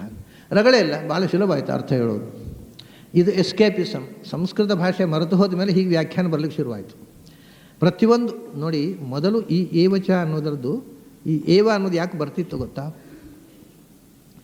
ಈ ಉಪಸರ್ಗಗಳಲ್ಲಿ ನೀವು ಒಂದು ಭಗವಂತನ ಉಪಾಸನೆ ಇದೆ. ಏವ ಅಂದರೆ ಆ, ಈ ಮತ್ತು ವಾ, 3 ಅಕ್ಷರಗಳು ಸೇರಿ ಆ, ಈ ಮತ್ತು ವಾ, ಏವ ಅಂತ. ನೀವು ಆ, ಉ, ಮ, ಓಂ ಹೇಳೋದಿಲ್ವ, ಹಾಗೆ ಆ, ಈ, ವಾ, ಏವ ಆಗುತ್ತೆ. ಆ ಅಂದರೆ ಯಾವ ದೋಷಗಳೂ ಇಲ್ಲದ್ದು ಅಂತ. ಆ ಅಂದರೆ ನಿಷೇಧ, ಯಾವುದು negation, bereft of all defects, void of all ಯಾವ ದೋಷಗಳು ಇಲ್ಲ, ನಿರ್ದೋಷವಾದದ್ದು ಆ. ಮತ್ತು ಏನಾಗಿದೆ ಅದು ಈ ಮತ್ತು ವಾ. ಈ ಅಂದರೆ ಜ್ಞಾನ, ವಾ ಅಂದರೆ ಆನಂದ. ಅದು ಜ್ಞಾನಾನಂದ ಸ್ವರೂಪ, ನಿರ್ದುಷ್ಟವಾದ ಜ್ಞಾನಾನಂದ ಸ್ವರೂಪ. ಆದ್ದರಿಂದ ಕ್ಷೇತ್ರಜ್ಞೋ ಅಕ್ಷರ ಏವಚ ಸಹಸ್ರನಾಮದಲ್ಲೂ ಬರುತ್ತೆ, ಶ್ಲೋಕ ಬರ್ತಿ ಬಂದದ್ದು. ಅದು ನಾಮ ಹೇಳುವಾಗ ಏವಚ ಯಾಕೆ ಬಂತು? ಏವ ಅನ್ನೋದು ಒಂದು ನಾಮ. ಯಾಕೆಂದರೆ ಏವ ಅಂದರೆ ನಿರ್ದುಷ್ಟನಾದ ಜ್ಞಾನಾನಂದ ಸ್ವರೂಪನಾದ ಭಗವಂತ ಅಂತ ಅರ್ಥ. ಬರೇ ಜ್ಞಾನಾನಂದ ಸಾಲದು, ಚ ಅಂದರು ಅಂದರೆ ಇತರ ಎಲ್ಲ ಗುಣಗಳ ಸಮುಚಿತವಾದ ಜ್ಞಾನಾನಂದ, ಸರ್ವಗುಣಗಳಿಂದ ಸಮುಚಿತವಾದ ಕೂಡಿದ ಜ್ಞಾನಾನಂದ. ಅದು ಏವಚ. ಇದು ನಿಮಗೆ ಪ್ರತಿಯೊಂದು ಅವ್ಯಯವನ್ನು ಕೇಳಿದಾಗ ಅವ್ಯಯ ಪುರುಷ ಸಾಕ್ಷಿ ನೆನಪಾಗಬೇಕು, ಆ ಅವ್ಯಯನ ಅರ್ಥ ಆಗಬೇಕು, ಈ ಅವ್ಯಯ. ಆಗ ನಿಜವಾದ ಸಂಸ್ಕೃತ ಆಗತ್ತೆ. ಯಾರಿಗೆ ಬೇಕಾಗಿದೆ ಈ ಸಂಸ್ಕೃತ ಇವತ್ತು? ಅವನು ಏವಚ ಅನ್ನೋದಕ್ಕೆ ಅರ್ಥ ಹೇಳಿ, ಈಗ ಈ ದೊಡ್ಡ ದೊಡ್ಡ ಪಂಡಿತರು ಏನು ಮಾಡಿ ಏವಚ ಆಯಿತು ವಾಕ್ಯಾಲಂಕಾರ ಶುರು ಮಾಡೋದು ಕಡೆಗೆ. ಅವ್ರಿಗೆ ಅರ್ಥ ಹೇಳಲಿಕ್ಕೆ ಬರಲಿಲ್ಲ. ವಾಕ್ಯಾಲಂಕಾರ ಏನು ಚಂದಕ್ಕೋಸ್ಕರ ಹೇಳಿದ್ದು. ಏನು ಚಂದ ಹೇಳಿ, ಅಪಶಬ್ದ ಅರ್ಥ ಇಲ್ಲದ ಶಬ್ದ ಹೇಳಿದ್ರೆ ಒಂದು ಚಂದವ? ವೇದಗಳಲ್ಲಿ ಹೀಗೆ ಬರೀತಾರೆ, ವಾಕ್ಯಾಲಂಕಾರೇ. ಇದು ಶುರುವಾಗ್ಬಿಟ್ಟಿದೆ ಎಲ್ಲ ವ್ಯಾಖ್ಯಾನಕಾರ. ಯಾಕೆಂದರೆ ಸರಿಯಾದ ಅರ್ಥ ಮರೆತು ಹೋದಾಗ ಬೇರೆ ಮಾರ್ಗವೇ ಇಲ್ಲ. ವಾಕ್ಯಾಲಂಕಾರ ಚಂದಕ್ಕೋಸ್ಕರ ಹೇಳಿದವನು. ಹವಯಿ ಅಂತ ಬರ್ತದೆ ವೇದದಲ್ಲಿ, ಏಷ ಹವೈ ಹವೈ ಇದು ವಾಕ್ಯಾಲಂಕಾರೆ. ಅದು ಚಂದಕ್ಕೆ ಹೇಳಿದ್ದು ಅಂತ ಅಲ್ಲಿ ಹೋಗ್ಕೊಳ್ಳಿ. ಇವಾಗ ಕೆಲವು ಕರ್ತಿ ಏನು ಗೊತ್ತುಂಟ, ಶ್ಲೋಕದಲ್ಲಿ ಆಗುವಾಗ ಅದು ಶ್ಲೋಕ ಬರ್ತಿಗೆ ಅಂತ, ಶ್ಲೋಕ ಪೂರ್ಣಾರ್ಥಂ ಹವಯಿತಿ. ವಾಕ್ಯದಲ್ಲಿ ವಾಕ್ಯಾಲಂಕಾರ ಎರಡೇ, ಅರ್ಥ ಹೇಳುವ ಕಟ್ಲೆ ಇಲ್ಲ. ವೇದ ಮಂತ್ರಗಳಲ್ಲಿ ಅದಕ್ಕೆಲ್ಲ ಯಾವುದೇ ಉಪಸರ್ಗಗಳಿಗೆ ಅವನಿಗೆ ಅರ್ಥ ಹೇಳುವ ಕ್ರಮ ಇಲ್ಲ, ಬಿಟ್ಟು ಹೋಗಿದೆ ಈಗ. ಏವ ಅಂತ ಅನ್ನುವುದು ಅಧಿಷ್ಠಾಯ ಅನ್ನೋಲ್ಲಿಗೆ ಅನ್ವಯ. ಮತ್ತೊಂದು ಅರ್ಥದಲ್ಲಿ ಅಧಿಷ್ಠಾಯ ಇವ, ಜೀವನ ಹಾಗೆ ಎಲ್ಲೋ ಒಂದು ಮೂಲೆಯಲ್ಲಿ ಕೂತಲ್ಲ. ಮತ್ತು ಶ್ರೋತ್ರಂ ಚಕ್ಷು ಸ್ಪರ್ಶನ ರಸನಂ ಘ್ರಾಣಂ ಚ ಅಧಿಷ್ಠಾಯ ಇವ, ಅಲ್ಲಲ್ಲಿ ಬಂದು ಕೂತ್ಕೊಳ್ತಾನೆ. ಅವನಿಗೆ ಒಂದೇ ಕಡೆ ಕೂತು ನಿಯಂತ್ರಣ ಮಾಡಲಿಕ್ಕೆ ಬರ್ತದೆ. ಆದರೆ ಬ್ರಹ್ಮಕುಮಾರಿಯರ ದೇವರ ಹಾಗೆ ಎಲ್ಲೋ ಒಂದು ಹೆಡ್ ಕ್ವಾರ್ಟರ್ಸಲ್ಲಿ ಕೂತು ಮಾಡೋದಲ್ಲ ಅವನು, ಮತ್ತು ಅಲ್ಲಲ್ಲಿ ಬಂದು ಕೂತು ಮಾಡ್ತಾನೆ. ಇದು ಬ್ರಹ್ಮಕುಮಾರಿಯರ ದೇವರಿಗೆ ಎಲ್ಲಿ ಹೋಗಲಿಕ್ಕಿಲ್ಲ. ಅವನಿಗೆ ಹೆಡ್ ಕ್ವಾರ್ಟರ್ಸ್ ಫಿಕ್ಸ್ ಮಾಡಿದ್ದಾರೆ ಬ್ರಹ್ಮಕುಮಾರಿಯರು. ಅಲ್ಲಿ ಕೂತ್ಕೊಂಡು ಈ ಪಾಸಸ್ ಆನ್ ಆರ್ಡರ್ಸನ್ನು ಈ ಪಾಸಸ್ ಆನ್, ಅವನು ಆರ್ಡರ್ ಅಲ್ಲಿ ಕೂತು ಮಾಡ್ತಾನೆ, ನಡೀತಾ ಇರ್ತಾರೆ ಅಷ್ಟೇ. ಅವನಿಗೆ ಇದು ಬರಲಿಕ್ಕಿಲ್ಲ ಪಾಪ, ಯಾಕೆಂದರೆ ಅವನಿಗೆ ಬಂದರೆ ತೊಂದರೆ ಆಗುತ್ತಂತೆ. ಅದು ಬ್ರಹ್ಮಕುಮಾರಿಯರ ಪ್ರಕಾರ ದೇವರು ಬೆಂಗಳೂರಿನ ಸಿಟಿಯಲ್ಲೆಲ್ಲ ಆಮ್ನಿಪ್ರೆಸೆಂಟ್ ಆಗಿಬಿಟ್ರೆ ಬೆಂಗಳೂರಿನ ಗಲ್ಲಿ ಗಠಾರಗಳ ವಾಸನೆ ಎಲ್ಲ ಅವನಿಗೆ ಕಷ್ಟ ಆಗೋದಿಲ್ವಾ? ಅದನ್ನ ಅವ್ನು ಬರೋದು ಬೇಡ ಬೆಂಗಳೂರಿಗೆ, ಒಂದು ಕಡೆ ಹೆಡ್ ಆಫೀಸ್ನಲ್ಲಿ ಇದು ಬಿಡಲಿ ಅಂತ. ಅಂದರೆ ನಮ್ಮ ಫಿಲಾಸಫರ್ಸ್ ಎಷ್ಟು ಪೆದ್ದುಗಳಿದ್ದಾರೆ ಅನ್ನೋದಕ್ಕೆ ಬ್ರಹ್ಮಕುಮಾರಿಯನ್ನು ನೋಡಿ ಕಲಿಬೇಕು. ಅವಕ್ಕೆ ದೇವರಿಗೆ ವಾಸನೆ ಆಗುತ್ತೆ ಗಲ್ಲಿದ್ದೆಲ್ಲ. ಅದನ್ನು ದೇವರು ಸರ್ವಗತ ಅಲ್ಲ. ಮತ್ತು ಅವನೊಂದು ಹೆಡ್ ಕ್ವಾರ್ಟರ್ಸ್ ನಾವು ಫಿಕ್ಸ್ ಮಾಡಿದ್ವಿ, ಅಲ್ಲಿ ಇರ್ತಾನೆ. ಇಂಥ ಅಂದರೆ ಬಾಲಿಶ ಅಲ್ಲದ, ಬಾಲಿಶಕ್ಕಿಂತ ತೀರ ಬಾಲಿಶವಾದ ಫಿಲಾಸಫಿ ಕೂಡ ಈ ದೇಶದಲ್ಲಿ ಹುಟ್ಟಿ ಬದುಕುತ್ತಾ ಇದೆ. ಎಷ್ಟು ಜನ ಫಾಲೋವರ್ಸ್ ಇದ್ದಾರೆ ಅದಕ್ಕೆ. ಮಂಗಳೂರಿನಲ್ಲಿ ಒಂದು ಸರ್ತಿ ಇವ್ರದ್ದು ಬ್ರಹ್ಮಕುಮಾರಿಯವರದ್ದು ಒಂದು ಅಧ್ಯಾತ್ಮದ ಸಮ್ಮೇಳನ. ನನ್ನನ್ನು ಬಂದು ಕರೆದರು. ನಾನು ಉಡುಪಿಯಲ್ಲಿದ್ದೆ ಆವಾಗ, ಉಡುಪಿಯಲ್ಲಿ ಊರಲ್ಲಿದ್ದೆ. ಬ್ರಹ್ಮಕುಮಾರಿಯವ್ರದ್ದು ಒಂದು ಸಮ್ಮೇಳನ ಇದೆ, ನೀವು ಬರಬೇಕು. ನಾಳೆ ಯಾಕ್ರಿ ನನ್ನನ್ನು ಕರಿತೀರಿ? ನಾನು ಬಂದರೆ ಬ್ರಹ್ಮಕುಮಾರಿ ಸಿದ್ಧಾಂತವನ್ನು ಬೈತೀರಿ, ನಿಮಗೇನು ಉಪಯೋಗ ಇಲ್ಲ. ನಾನು ನಿಮ್ಮ ವೇದಿಕೆಯಲ್ಲಿ ನಿಂತು ನಿಮ್ಮ ಸಿದ್ಧಾಂತ ತಪ್ಪು ಅಂತ ಹೇಳಿ ಬೈತೀನಿ, ನನ್ನನ್ನು ಯಾಕೆ ನೀವು ಬೈದರೂ ಅಡ್ಡಿ ಇಲ್ಲ, ಬನ್ನಿ. ಯಾಕೆ ನೀವು ಬಂದರೆ ಜನ ಸೇರ್ತಾರೆ. ಇಷ್ಟು ಮರ್ಯಾದೆಗೆಟ್ಟ ಸಿದ್ಧಾಂತ ಅದು. ಅವು ಜನ ಸೇರಿದರೆ ಬೇಕಾದ್ರೆ ಬೈರಿ, ನಮಗೆ ಆಡಿಯನ್ಸ್ ಬೇಕು ಅಂತವೆ. ಇದು ನಡೆದ ಘಟನೆ. ಇದು ನಾನು ಏನೋ ವಿನೋದಕ್ಕೋಸ್ಕರ ಹೇಳೋದಿಲ್ಲ. ಅವರು ನೀವು ಬಂದರೆ ನಮಗೆ ಆಡಿಯನ್ಸ್ ಸಿಗುತ್ತೆ, ಮತ್ತು ನಾವು ಮಾತಾಡ್ತೇವೆ ಅಂತಾರೆ. ನೀವು ನಮ್ಮ ಆಡಿಯನ್ಸ್. ಇಷ್ಟು ಅಸಹ್ಯವಾದಂಥ ಫಿಲಾಸಫಿಗಳೆಲ್ಲ ಇಲ್ಲಿ ಹುಟ್ಕೊಳ್ತಾವೆ ನಮ್ಮ ಕಣ್ಮುಂದೆ. ಅಧಿಷ್ಠಾಯ ಇವ, ಭಗವಂತ ಎಲ್ಲೋ ದೂರದಲ್ಲಿ ಕೂತು ನಿಮ್ಮ ಇಂದ್ರಿಯಗಳನ್ನು ಪ್ರೇರಣೆ ಮಾಡುವುದಲ್ಲ. ಶ್ರೋತ್ರಂ ಚಕ್ಷು ಸ್ಪರ್ಶನಂಚ ರಸನಂ ಘ್ರಾಣಂ ಮನಶ್ಚ ಅಧಿಷ್ಠಾಯ ಇವ. ಆ ಒಂದೊಂದು ಇಂದ್ರಿಯದಲ್ಲೂ ತಾನು ಒಂದೊಂದು ರೂಪದಿಂದ ಕೂತು ಬಿಂಬರೂಪನಾಗಿ ಜೀವನ ಒಳಗೆ ಕೂತ ಅಷ್ಟೇ ಅಲ್ಲ, ಮನಸ್ಸಿನಲ್ಲಿ ಪಂಚೇಂದ್ರಿಯಗಳಲ್ಲಿ, ಆ ಪಂಚರೂಪದಿಂದ ಮನಸ್ಸಿನಲ್ಲಿ, ಪಂಚರೂಪದಿಂದ ಅಂತಃಕರಣದಲ್ಲಿ, ಪಂಚರೂಪದಿಂದ ಇಂದ್ರಿಯಗಳಲ್ಲಿ ಕೂತ. ಅಧಿಷ್ಠಾಯ ಇವ ನೋಡಿ, ಅಲ್ಲಿಯೂ ಹಾಗೆ ಅಧಿ ಅಂತ ಒಂದು ಉಪಸರ್ಗ, ಅದರಲ್ಲಿ ಕೂತ್ಕೊಂಡ. ಅದರಲ್ಲಿ ಕೂತ್ಕೊಂಡ, ಬರೀ ಕೂತ್ಕೊಳ್ಳೋದಲ್ಲ, ಸ್ಥಿತ್ವ ಅಂತ ಸಾಕು ಕೂತ್ಕೊಳ್ಳ ಅಂತ ಹೇಳಲಿಕ್ಕೆ. ಬರೀ ಕೂತ್ಕೊಳ್ಳೋದಲ್ಲ, ಅಧಿಷ್ಠಾಯ, ಅಧಿಕ ಸನ್ನ ಸ್ಥಿತ, ಅಧಿಷ್ಠಿತ. ಅಂದರೆ ಅದನ್ನು ನಿಯಾಮಕನಾಗಿ ಕೂತ. ಏನೋ ಹೋದ ಸಾಕಾಯಿತು ಕೂತದ್ದಲ್ಲ, ಅದನ್ನು ಅಧಿಷ್ಠಾಯ, ಅಧಿಕನಾಗಿ ಅದನ್ನು ಅಧಿಕರಿಸುವುದಕ್ಕೋಸ್ಕರ, ಅದರ ಕ್ರಿಯೆಯನ್ನು ನಿಯಂತ್ರಿಸುವುದಕ್ಕೋಸ್ಕರ ಬಂದು ಕೂತ. ಅಲ್ಲಿ ಅವನು ಅಲ್ಲಿ ಕೂತೇ ನಿಯಂತ್ರಿಸ್ತಾನೆ, ಎಲ್ಲೋ ಕೂತಲ್ಲ. ಆಯಾ ಇಂದ್ರಿಯಗಳಲ್ಲಿ ಸರ್ವಗತನಾಗಿ ಆಯಾ ಇಂದ್ರಿಯಗಳಿದ್ದಾನೆ. ಅದಲ್ಲ, ತತ್ತದ್ದು ವಿಶೇಷ ರೂಪಗಳಿಂದ, ಚಕ್ಷುರ್ ನಿಯಾಮಕ ರೂಪ, ಆಯಾ ರೂಪಗಳಿಂದ ಆಯಾ ಇಂದ್ರಿಯಗಳಲ್ಲಿ ಸನ್ನಿಹಿತನಾಗಿಯೇ ನಮಗೆ ಅನುಭವವನ್ನು ಕೊಡ್ತಾನೆ. ಅಧಿಷ್ಠಾಯ ಮನಶ್ಚಾಯಂ. ಆಯ್ತು, ಈಗ 3 ಚಾಕ್ಕೆ ಏನು ಅಂತ ಆಗಬೇಕೀಗ. ಎಲ್ರಿಗೂ ಚಹಾ ಕೊಡದೆ 3 ಮಾತ್ರ ಯಾಕೆ ಕೊಟ್ಟದ್ದು ಚಹಾ ಅಂತ ಒಂದು ವಿಚಾರ ಉಳೀತೀಗ. ಆರ್ಡರ್ ನೋಡಿ, ನಿಜವಾಗಿ ಆದರೆ ಶ್ರೋತ್ರಂ ಚಕ್ಷು ಸ್ಪರ್ಶನಂಚ ಅಂತ ನಿಜವಾಗಿ ಏನಾಗಬೇಕಿತ್ತು? ಸ್ಪರ್ಶ ಮೊದಲು ಬರಬೇಕಿತ್ತು. ಶಬ್ದ ಸ್ಪರ್ಶ ರೂಪ ರಸ ಗಂಧ ಅಂತ ಪಂಚತನ್ಮಾತ್ರೆಗಳು. ಶಬ್ದ ಆಕಾಶ, ಎರಡನೇದು ಗಾಳಿಗೆ ಸ್ಪರ್ಶ, ಅಗ್ನಿಗೆ ರೂಪ, ನೀರಿಗೆ ರಸ, ಭೂಮಿಗೆ ಶಬ್ದ ಸ್ಪರ್ಶ ರೂಪ ರಸ ಗಂಧ. ಶಬ್ದಕ್ಕೆ ಶ್ರೋತ್ರಂ ಹೇಳಿದ. ಆಮೇಲೆ ಬರಬೇಕಾದ್ದು ಸ್ಪರ್ಶ ಅಲ್ವಾ, ಅದನ್ನು ಶ್ರೋತ್ರಂ ಚಕ್ಷು ಅಲ್ಲ ಸ್ಪರ್ಶನಂ ಬರಬೇಕು, ಆಮೇಲೆ ಚಕ್ಷು ಬರಬೇಕು, ಆಮೇಲೆ ರಸನಂ ಆಮ್ಘ್ರಾಣಂ. ಶ್ರೋತ್ರಂ ರಸನಂ ಚಕ್ಷು, ಅದು ಶ್ರೋತ್ರಂ ಸ್ಪರ್ಶನಂ ಚಕ್ಷು ರಸನಂ ಘ್ರಾಣಮೇವಚ ಅಂತ ಆಗಬೇಕು ಕ್ರಮ ಪ್ರಕಾರ. ಆದರೆ ಇದು ಕ್ರಮ ಬದಲಿಸಿಬಿಟ್ಟಿದ್ದಾರೆ. ಸ್ಪರ್ಶ ಬರುವ ಸ್ಥಾನದಲ್ಲಿ ಚಕ್ಷುಸ್ಸು ಬಂದಿದೆ, ಚಕ್ಷುಸ್ಸು ಬರುವ ಸ್ಥಾನದಲ್ಲಿ ಸ್ಪರ್ಶನ ಬಂದಿದೆ. ಮುಂದೆ ಚಕ್ಷುಸ್ಸು ಸ್ಪರ್ಶನ ಆಚೆ ಈಚೆ ಉಂಟಿಲ್ಲ. ಏನು ಹೇಳ್ತಾರೆ, ಅಯ್ಯೋ ಅಭಿಮಾಷಂ ಶಂಕುರಿಯ ಛಂದೋಭಂಗಂ ನಕಾರೇದು, ಛಂದಸ್ಸಿನ ಶ್ಲೋಕ ಭರ್ತಿಗೋಸ್ಕರ ಹಾಗೆ ಮಾಡಿ. ಪಾಪ ವೇದವ್ಯಾಸರಿಗೆ ಶ್ಲೋಕ ಭರ್ತಿಗೋಸ್ಕರ ಏನು ಮಾಡೋದು, ಅವರು ಶ್ಲೋಕ ಮಾಡಲಿಕ್ಕೆ ಬರಲಿಲ್ಲ, ಮುಂದೆ ಹಿಂದೆ ಮಾಡಿದ್ದು. ಶ್ರೋತ್ರಂ ಚಕ್ಷು ಸ್ಪರ್ಶನಂಚ, ಇದು ಅನುಭವದ ಮೇಲೆ ಬಂದ ಆರ್ಡರು, ಪಂಚಭೂತಗಳ ಆರ್ಡರ್ ಅಲ್ಲ. ನಾನು ಅನೇಕ ಬಾರಿ ಹೇಳಿದ್ದೇನೆ ಈ ವಿಷಯವನ್ನು. ಒಂದು ವಸ್ತುವನ್ನು ಮೊದಲು ಯಾರೋ ಒಬ್ಬ ಕೇಳ್ತಾನೆ, ಕಿವಿಗೆ ಬಿದ್ದ ಕೂಡಲೇ ಅವನಿಗೆ ಮುಟ್ಟಬೇಕು ಅಂತ ಅಲ್ಲ, ನೋಡಬೇಕು ಅಂತ ಅನ್ನಿಸೋದು. ಶ್ರೋತ್ರದ ನಂತರದ ಕ್ರಿಯೆ ನೋಡು. ಸುದ್ದಿ ಕೇಳಿದ, ಆಹಾ ನಾನು ನೋಡಿದೆ ತುಂಬ ಚೆನ್ನಾಗಿತ್ತು, ಹೌದಾ ನನಗೂ ನೋಡಬೇಕು, ತುಂಬ ಚೆನ್ನಾಗಿತ್ತಾ, ಹಾಗಾದ್ರೆ ಮುಟ್ಟಬೇಕು ನನಗೆ ಅಂತ ಕಣ್ಣು ಮುಚ್ಚಿಕೊಂಡು ಕೂಡ್ತಾನೆ. ಚಂದ ಯಾವುದೇ ಒಂದು ಪ್ರೇಕ್ಷಣೀಯವಾದ ವಸ್ತು ಅವನ ಕಿವಿಗೆ ಬಿದ್ದಾಗ ಮುಂದಿನ ಆಸೆ ಉಂಟಲ್ಲ, ಮನಸ್ಸಿನಲ್ಲಿ ಮೂಡುವ ಎರಡನೇ ಆಸೆ, ಅದನ್ನು ನೋಡಬೇಕು ಅಂತ, ನೋಡಿದ ಮೇಲೆ ಮುಟ್ಟಬೇಕು ಅಂತ ಆಸೆ ಶುರುವಾಗುತ್ತೆ. ಯಾವುದೂ ಆಗ್ಬೋದು, ಅದು ನೋಡಬೇಕಾದಂಥ ಸುಂದರವಾದ ವಸ್ತು ಇರಬಹುದು, ಒಂದು ಪೇಂಟಿಂಗ್ ಇರಬಹುದು, ಒಂದು ಹೆಣ್ಣು ಇರಬಹುದು, ಅಥವಾ ಒಂದು ಹೆಣ್ಣಿಗೆ ಒಂದು ಗಂಡು ಇರಬಹುದು, ಆಮೇಲೆ ಅಥವಾ ಒಂದು ತಿಂಡಿ ಇರಬಹುದು, ಅಥವಾ ಒಂದು ಹೂ ಇರ್ಬೋದು, ಸುಗಂಧದ್ದು ಯಾವುದೇ ಆದರೂ ಮೊದಲು ಒಂದು ಹೂ ನೋಡಿದೆ ಮರ ತುಂಬ ಚೆಂದ, ಭಾರಿ ಪರಿಮಳ, ನೋಡಬೇಕು ಅಂತ ಅನಿಸೋದು. ಅಷ್ಟು ಪರಿಮಳದ ಹೂವು ಯಾವುದು ಮರ, ಅದು ನೋಡಬೇಕು ನನಗೆ. ಎಲ್ಲಕ್ಕೂ ಮೂಲದಲ್ಲಿ ಕಿವಿಯಲ್ಲಿ ಕೇಳಿದಾಗ ಅದನ್ನು ನೋಡಬೇಕು ಅಂತ ಬಯಕೆ, ನೋಡಿಯಾದ ಮೇಲೆ ಮುಟ್ಟಬೇಕು ಅನ್ನೋ ಬಯಕೆ, ಕೆಲವುದಕ್ಕೆ ಮುಟ್ಟುವ ಬಯಕೆ, ಆಮೇಲೆ ಮುಟ್ಟಿಯಾದ ಮೇಲೆ ಮುಟ್ಟಿದ ಹೂ ಮೂಸಬೇಕು ಅನ್ನೋ ಬಯಕೆ, ತಿಂಡಿ ತಿನ್ನಬೇಕು ಅನ್ನೋಬೇಕು, ರಸನಂ ಘ್ರಾಣಮೇವಚ. ಇದು ಅನುಭವದ ಆರ್ಡರ್ನಲ್ಲಿದೆ.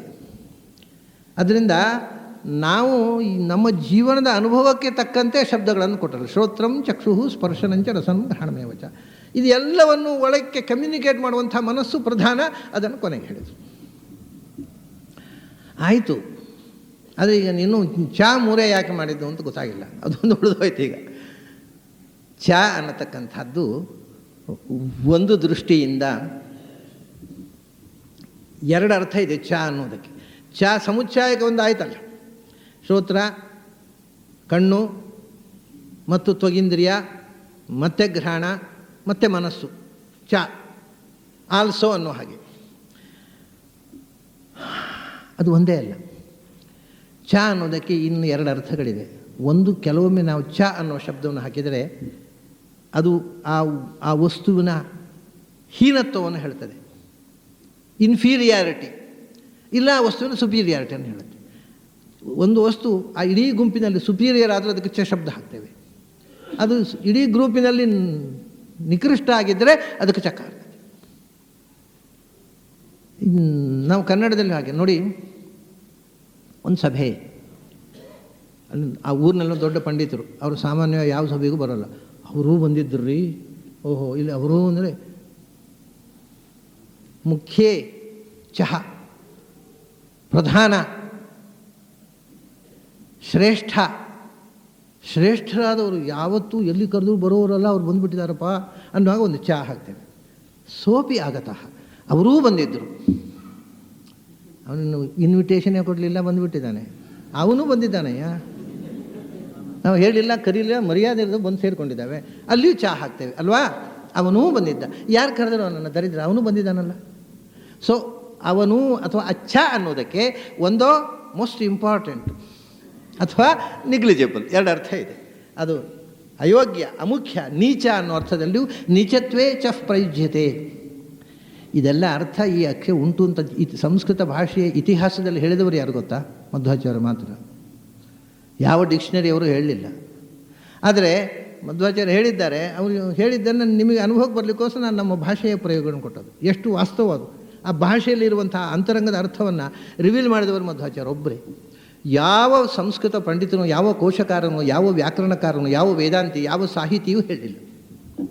ಆಚಾರ್ಯ ಮಾತು ಹೇಳೋದು ಪ್ರಾಧಾನ್ಯೇ ಚ ಪ್ರಯುಜ್ಯತೆ, ನೀಚತ್ವೇ ಚ ಪ್ರಯುಜ್ಯತೆ ಅಂತ. ಮುಖ್ಯತ್ವೇ ಚ ಪ್ರಯುಜ್ಯತೆ, ನೀಚತ್ವೇ ಚ ಪ್ರಯುಜ್ಯತೆ, ಎರಡೂ ಅರ್ಥದಲ್ಲೂ ಚಕಾರ ಪ್ರಯೋಗ ಉಂಟು ಅಂತ. ಹಾಗಾಗಿ ಇಲ್ಲಿ ಚ ಎಲ್ಲಿ ನಾವು ಹಾಕ್ತೇವೆ ಅದರಲ್ಲಿ ಏನೋ ಒಂದು ಉಳಿದದ್ದಕ್ಕಿಂತ ಹೆಚ್ಚು ವೈಶಿಷ್ಟ್ಯ ಇದೆ ಅಂತ ತೋರಿಸುತ್ತದೆ. ಪ್ರಧಾನ ಒಂದು ಅದು ಅಮುಖ್ಯ ಅಂತ ಯಾವುದೂ ಆಗ್ಬೋದು. ಇಲ್ಲಿ ನೋಡಿ, ನಾನು ಹೇಳಿದೆ, ಕೇಳುವುದು ನಮಗೆ ಮುಗಿಲಿಲ್ಲ. ಅಲ್ಲಿಗೆ ಕೇಳಿದ ಮೇಲೆ ಅದನ್ನು ನೋಡಬೇಕು ಅನ್ನೋ ಬಯಕೆ ಆಯಿತು. ನೋಡಿದ ಮೇಲೆ ಮುಟ್ಟುವ ಬಯಕೆ, ಅಲ್ಲಿಗೆ ಮುಕ್ತಾಯ ಆಯಿತು ಬಯಕೆ. ಮುಟ್ಟುವುದು ಇನ್ನೂ ಜೋರಾಗಿ ಮುಟ್ಟಬೇಕು, ಹತ್ತಿರದಲ್ಲಿ ಮುಟ್ಟಬೇಕು, ಅಪ್ಪುಕೋಬೇಕು, ಅದು ಬೇರೆ. ಮುಟ್ಟುವುದಲ್ಲೇ ಗಾಢತೆ, ಅಲ್ಲಿಗೆ ನಿಂತಿತು. ಆದ್ದರಿಂದ ಆ ಬಯಕೆಯ ಸರಮಾಲೆಯಲ್ಲಿ ಬಹಳ ಮುಖ್ಯವಾಗುವುದು ಸ್ಪರ್ಶ. ಅದರಿಂದ ಅಲ್ಲಿ ಒಂದು ಚಕಾರ ಹಾಕಿದರು. ಶ್ರೋತ್ರಂ ಚಕ್ಷು ಸ್ಪರ್ಶನಂಚ, ಅಲ್ಲಿ ಎಂಡು. ಶ್ರೋತ್ರದಲ್ಲಿ ಶುರುವಾದ ಬಯಕೆ ಎಂಡಾಗುವುದು ಸ್ಪರ್ಶದಲ್ಲಿ. ಆಮೇಲೆ ಘ್ರಾಣಮೇವಚ ಅಂದರು. ಯಾಕೆಂದರೆ ಮುಟ್ಟಿದ್ದುಂಟಲ್ವ, ಮುಟ್ಟುವುದು, ನೀವು ಯಾವುದೇ ಒಂದು ವಸ್ತು ನಿಮ್ಮ ಮುಂದೆ ಇದ್ದ ವಸ್ತು ವಾಸನೆ ಹೊಡಿತಿದ್ರೆ ದೇವರಾಣಿಗೂ ಮುಟ್ಟೋಲ್ಲ ನೀವು ಅದನ್ನು. ಸ್ಪರ್ಶಕ್ಕೆ ಪೂರಕವಾಗಿರತಕ್ಕಂಥದ್ದು ಘ್ರಾಣ. ಮೂಗಿನಿಂದ ಅದು ಮೊದಲು ಗ್ರಹಣ ಮಾಡುತ್ತೆ. ಮೂಗಿನಿಂದ ಒಳ್ಳೆಯ ಸುಗಂಧ ಬಂತು ಮುಟ್ತೀರಿ, ದುರ್ಗಂಧ ಬಂತು ಅಂದರೆ ಮುಟ್ಟೋಲ್ಲ, ಮೂಗಿಗೆ ಹಿಡ್ಕೊಂಡು ಹೋಗ್ತೀರಿ. ಆಮೇಲೆ ಹಾಗೆ ಒಂದು ತಿಂಡಿ, ಸಿಹಿ ತಿಂಡಿ ಇರಬಹುದು, ಅದು ಹಳಸಿ ವಾಸನೆ ಬರ್ತಾ ಇರುತ್ತೆ. 3 ದಿವಸ ಹಿಂದೆ ಮಾಡಿದ್ದು ಸಾಂಬಾರು, ಅದು ಅಲ್ಲಿ ಹಳಸಿರುತ್ತೆ, ಅದು ವಾಸನೆ ಬರುತ್ತೆ. ಅಲ್ಲಿ ದುರ್ಗಂಧ ಬಂತು ಅಂತಂದರೆ ರಸನ ನೀವು ಕೆಲಸವೇ ಮಾಡೋದಿಲ್ಲ, ನಾಲಿಗೆ ಅದನ್ನು ರುಚಿ ನೋಡಲಿಕ್ಕೆ ಹೋಗೋದಿಲ್ಲ. ಅದರಿಂದ ಸ್ಪರ್ಶನ ಮತ್ತು ರಸನಕ್ಕೆ ಮೂಲಭೂತವಾಗಿ ಗಂಧಶ್ಚ ಅದು ಮುಖ್ಯ ಆಗುತ್ತೆ. ಅಲ್ಲಿ ಗಂಧ ಇದ್ರೇ ನಿಮಗೆ ಮುಟ್ಟಬೇಕು ಅಂತ ಬಯಸೋದು, ತಿನ್ನಬೇಕು ಅಂತ ಬಯಸೋದು. ದುರ್ಗಂಧ ಆಗಿದ್ದರೆ ಅದು ಎಷ್ಟು ಸಿಹಿ ತಿಂಡಿಯೇ ಇರಲಿ. ಕೆಲವರಿಗೆ ದುರ್ಗಂಧ ಇದ್ರೇ ತಿನ್ನಬೇಕು ಕುಡಿಬೇಕು ಅಂತ ಆಸೆ ಆಗುತ್ತೆ, ಅದು ಬಿಡಿ, ಅಂಥವ್ನು ಬಿಟ್ಬಿಡೋಣ. ನಾವು ಮೆಂಟಲ್ ಕೇಸು. ದುರ್ಗಂಧ ಇದ್ದಷ್ಟು ಭಾಳ ಇಷ್ಟ ಕುಡಿಲಿಕ್ಕೆ ತಿನ್ನಲಿಕ್ಕೆ. ವಾಸ್ತವಿಕವಾದ ಸ್ಥಿತಿ ಕೃಷ್ಣ ಹೇಳೋದು. ಅಂದ ರಸನಂ ಘ್ರಾಣಂ. ಈ ಮೊದಲ ಮಾಲಿಕೆಯಲ್ಲಿ ಶ್ರೋತ್ರ ಚಕ್ಷು ಸ್ಪರ್ಶದಲ್ಲಿ ಸ್ಪರ್ಶ ಅನ್ನೋದು ಕೊನೆಯ ನಿರ್ಣಾಯಕ. ಕೇಳಿದ್ದು ತೀರ್ಮಾನ ಆಗೋದು ನೋಡಿದ್ದರಲ್ಲೆಲ್ಲ ಮುಟ್ಟಿದ್ದರಲ್ಲಿ. ಮುಂದೆ ಸ್ಪರ್ಶ ಮತ್ತು ರಸ, ಅದರಲ್ಲಿ ಗಂಧ ಇದ್ದರೆ ಮಾತ್ರ ಮುಟ್ಟುವುದು, ಗಂಧ ಇದ್ದರೆ ಮಾತ್ರ ಮೂಸುವುದು, ಗಂಧ ಇದ್ದರೆ ಮಾತ್ರ ಬಾಯಿಗೆ ಇಟ್ಟುಕೊಳ್ಳೋದು, ಅದು ಮುಖ್ಯ ಆಗುತ್ತೆ ಅಲ್ಲಿ ಈ 3 ಕ್ರಿಯೆಗಳಿಗೆ. ಹಾಗಾಗಿ ಅಲ್ಲಿ ಒಂದು ಚಕಾರ. ಇದು ಎಲ್ಲಕ್ಕೂ ಮುಖ್ಯ ಒಳಗೆ ಕಮ್ಯುನಿಕೇಟ್ಗೆ ಮನಸ್ಸು, ಅದಕ್ಕೆ ಮನಸ್ಸು ಅಂತ. ಹೀಗೆ ಶ್ರೋತ್ರಂ ಚಕ್ಷು ಸ್ಪರ್ಶನಂಚ ರಸನಂ ಘ್ರಾಣಮೇವ ಚ ಅಧಿಷ್ಠಾಯ ಮನಶ್ಚಾಯಂ ವಿಷಯಾನ್. ತಾನು ಈ ವಿಷಯಗಳನ್ನು ತಾನು ಅನುಭವಿಸ್ತಾನೆ, ಆದರೆ ದುಃಖದ ಲೇಪ ಇಲ್ಲದೆ ಆನಂದಮಯವಾಗಿ ಅನುಭವಿಸ್ತಾನೆ. ನಮಗೆ ಅದರ ಮೂಲಕ, ವಿಷಯದ ಅನುಭವದ ಮೂಲಕ ಸುಖ ದುಃಖಗಳನ್ನು ಕೊಡ್ತಾನೆ ಭಗವಂತ. ಅಯಂ ಅಂದರೆ ಕಣ್ಣು ಮುಂದೆ ಇರತಕ್ಕವ. ಅಂದರೆ ಕೃಷ್ಣ ಅರ್ಜುನ ಹತ್ರ ಹೇಳುವಾಗ ಹೇಳೋದು ಅಯಂ ಅಂತ, ಹೀಗೆ ಇವನು ಕೊಡ್ತಾನೆ ಅಂತ. ಅದು ನಮಗೆ ಅಯಂ ಅಂದರೆ ಅವನು, ಅರ್ಜುನನಿಗೆ ಅಯಂ ಅಂದರೆ ಇವನು. ಯಾಕಂದರೆ ಎದುರು ಎನ್ನಿತ್ತು ಹೇಳೋನವನು ಅಯಂ. ಕೃಷ್ಣ ಹೀಗೆ ಅಯಂ ಅಂತ ಹೇಳುವಾಗ ಹೀಗೆ ತೋರಿಸಲ್ಲ, ಅಯಂ ನಾನೇಪ್ಪ ಕೊಡೋದಿದು ಅಂತ. ಅಯಂ ಉಪಸೇವತೆ ಅಂತ. ಹೀಗೆ ನಮ್ಮ ಎಲ್ಲ ಇಂದ್ರಿಯ ಅನುಭವಗಳನ್ನು ಭಗವಂತ ಕೊಡ್ತಾ ಇದ್ದಾನೆ. ಕಂಡಿದ್ದ ಕೂಡಲೇ ಕಾಣೋಲ್ಲ, ಭಗವದ್ ಅನುಗ್ರಹ ಬೇಕು, ಒಳಗೆ ಕೂಡಬೇಕು ಭಗವಂತ ಅನ್ನುವ ಚಿಂತನೆ. ಇದು ಉಪಾಸನೆ. ಹೇಗೆ ಭಗವಂತನ ಉಪಾಸನೆ ಸ್ವರೂಪ ಚಿಂತನೆಯನ್ನು ಕೃಷ್ಣ ಕೊಟ್ಟಂಥ ಮುಖಗಳು. ಇವತ್ತಿನ ಈ ಚಿಂತನೆಯನ್ನು ಇಲ್ಲಿ ಮುಗಿಸೋಣ. ಮತ್ತು ನಾಳೆ ಸಂಜೆ ಸೇರಿದಾಗ ಅಲ್ಲಿ ತನಕ ನಿಮಗೆಲ್ಲ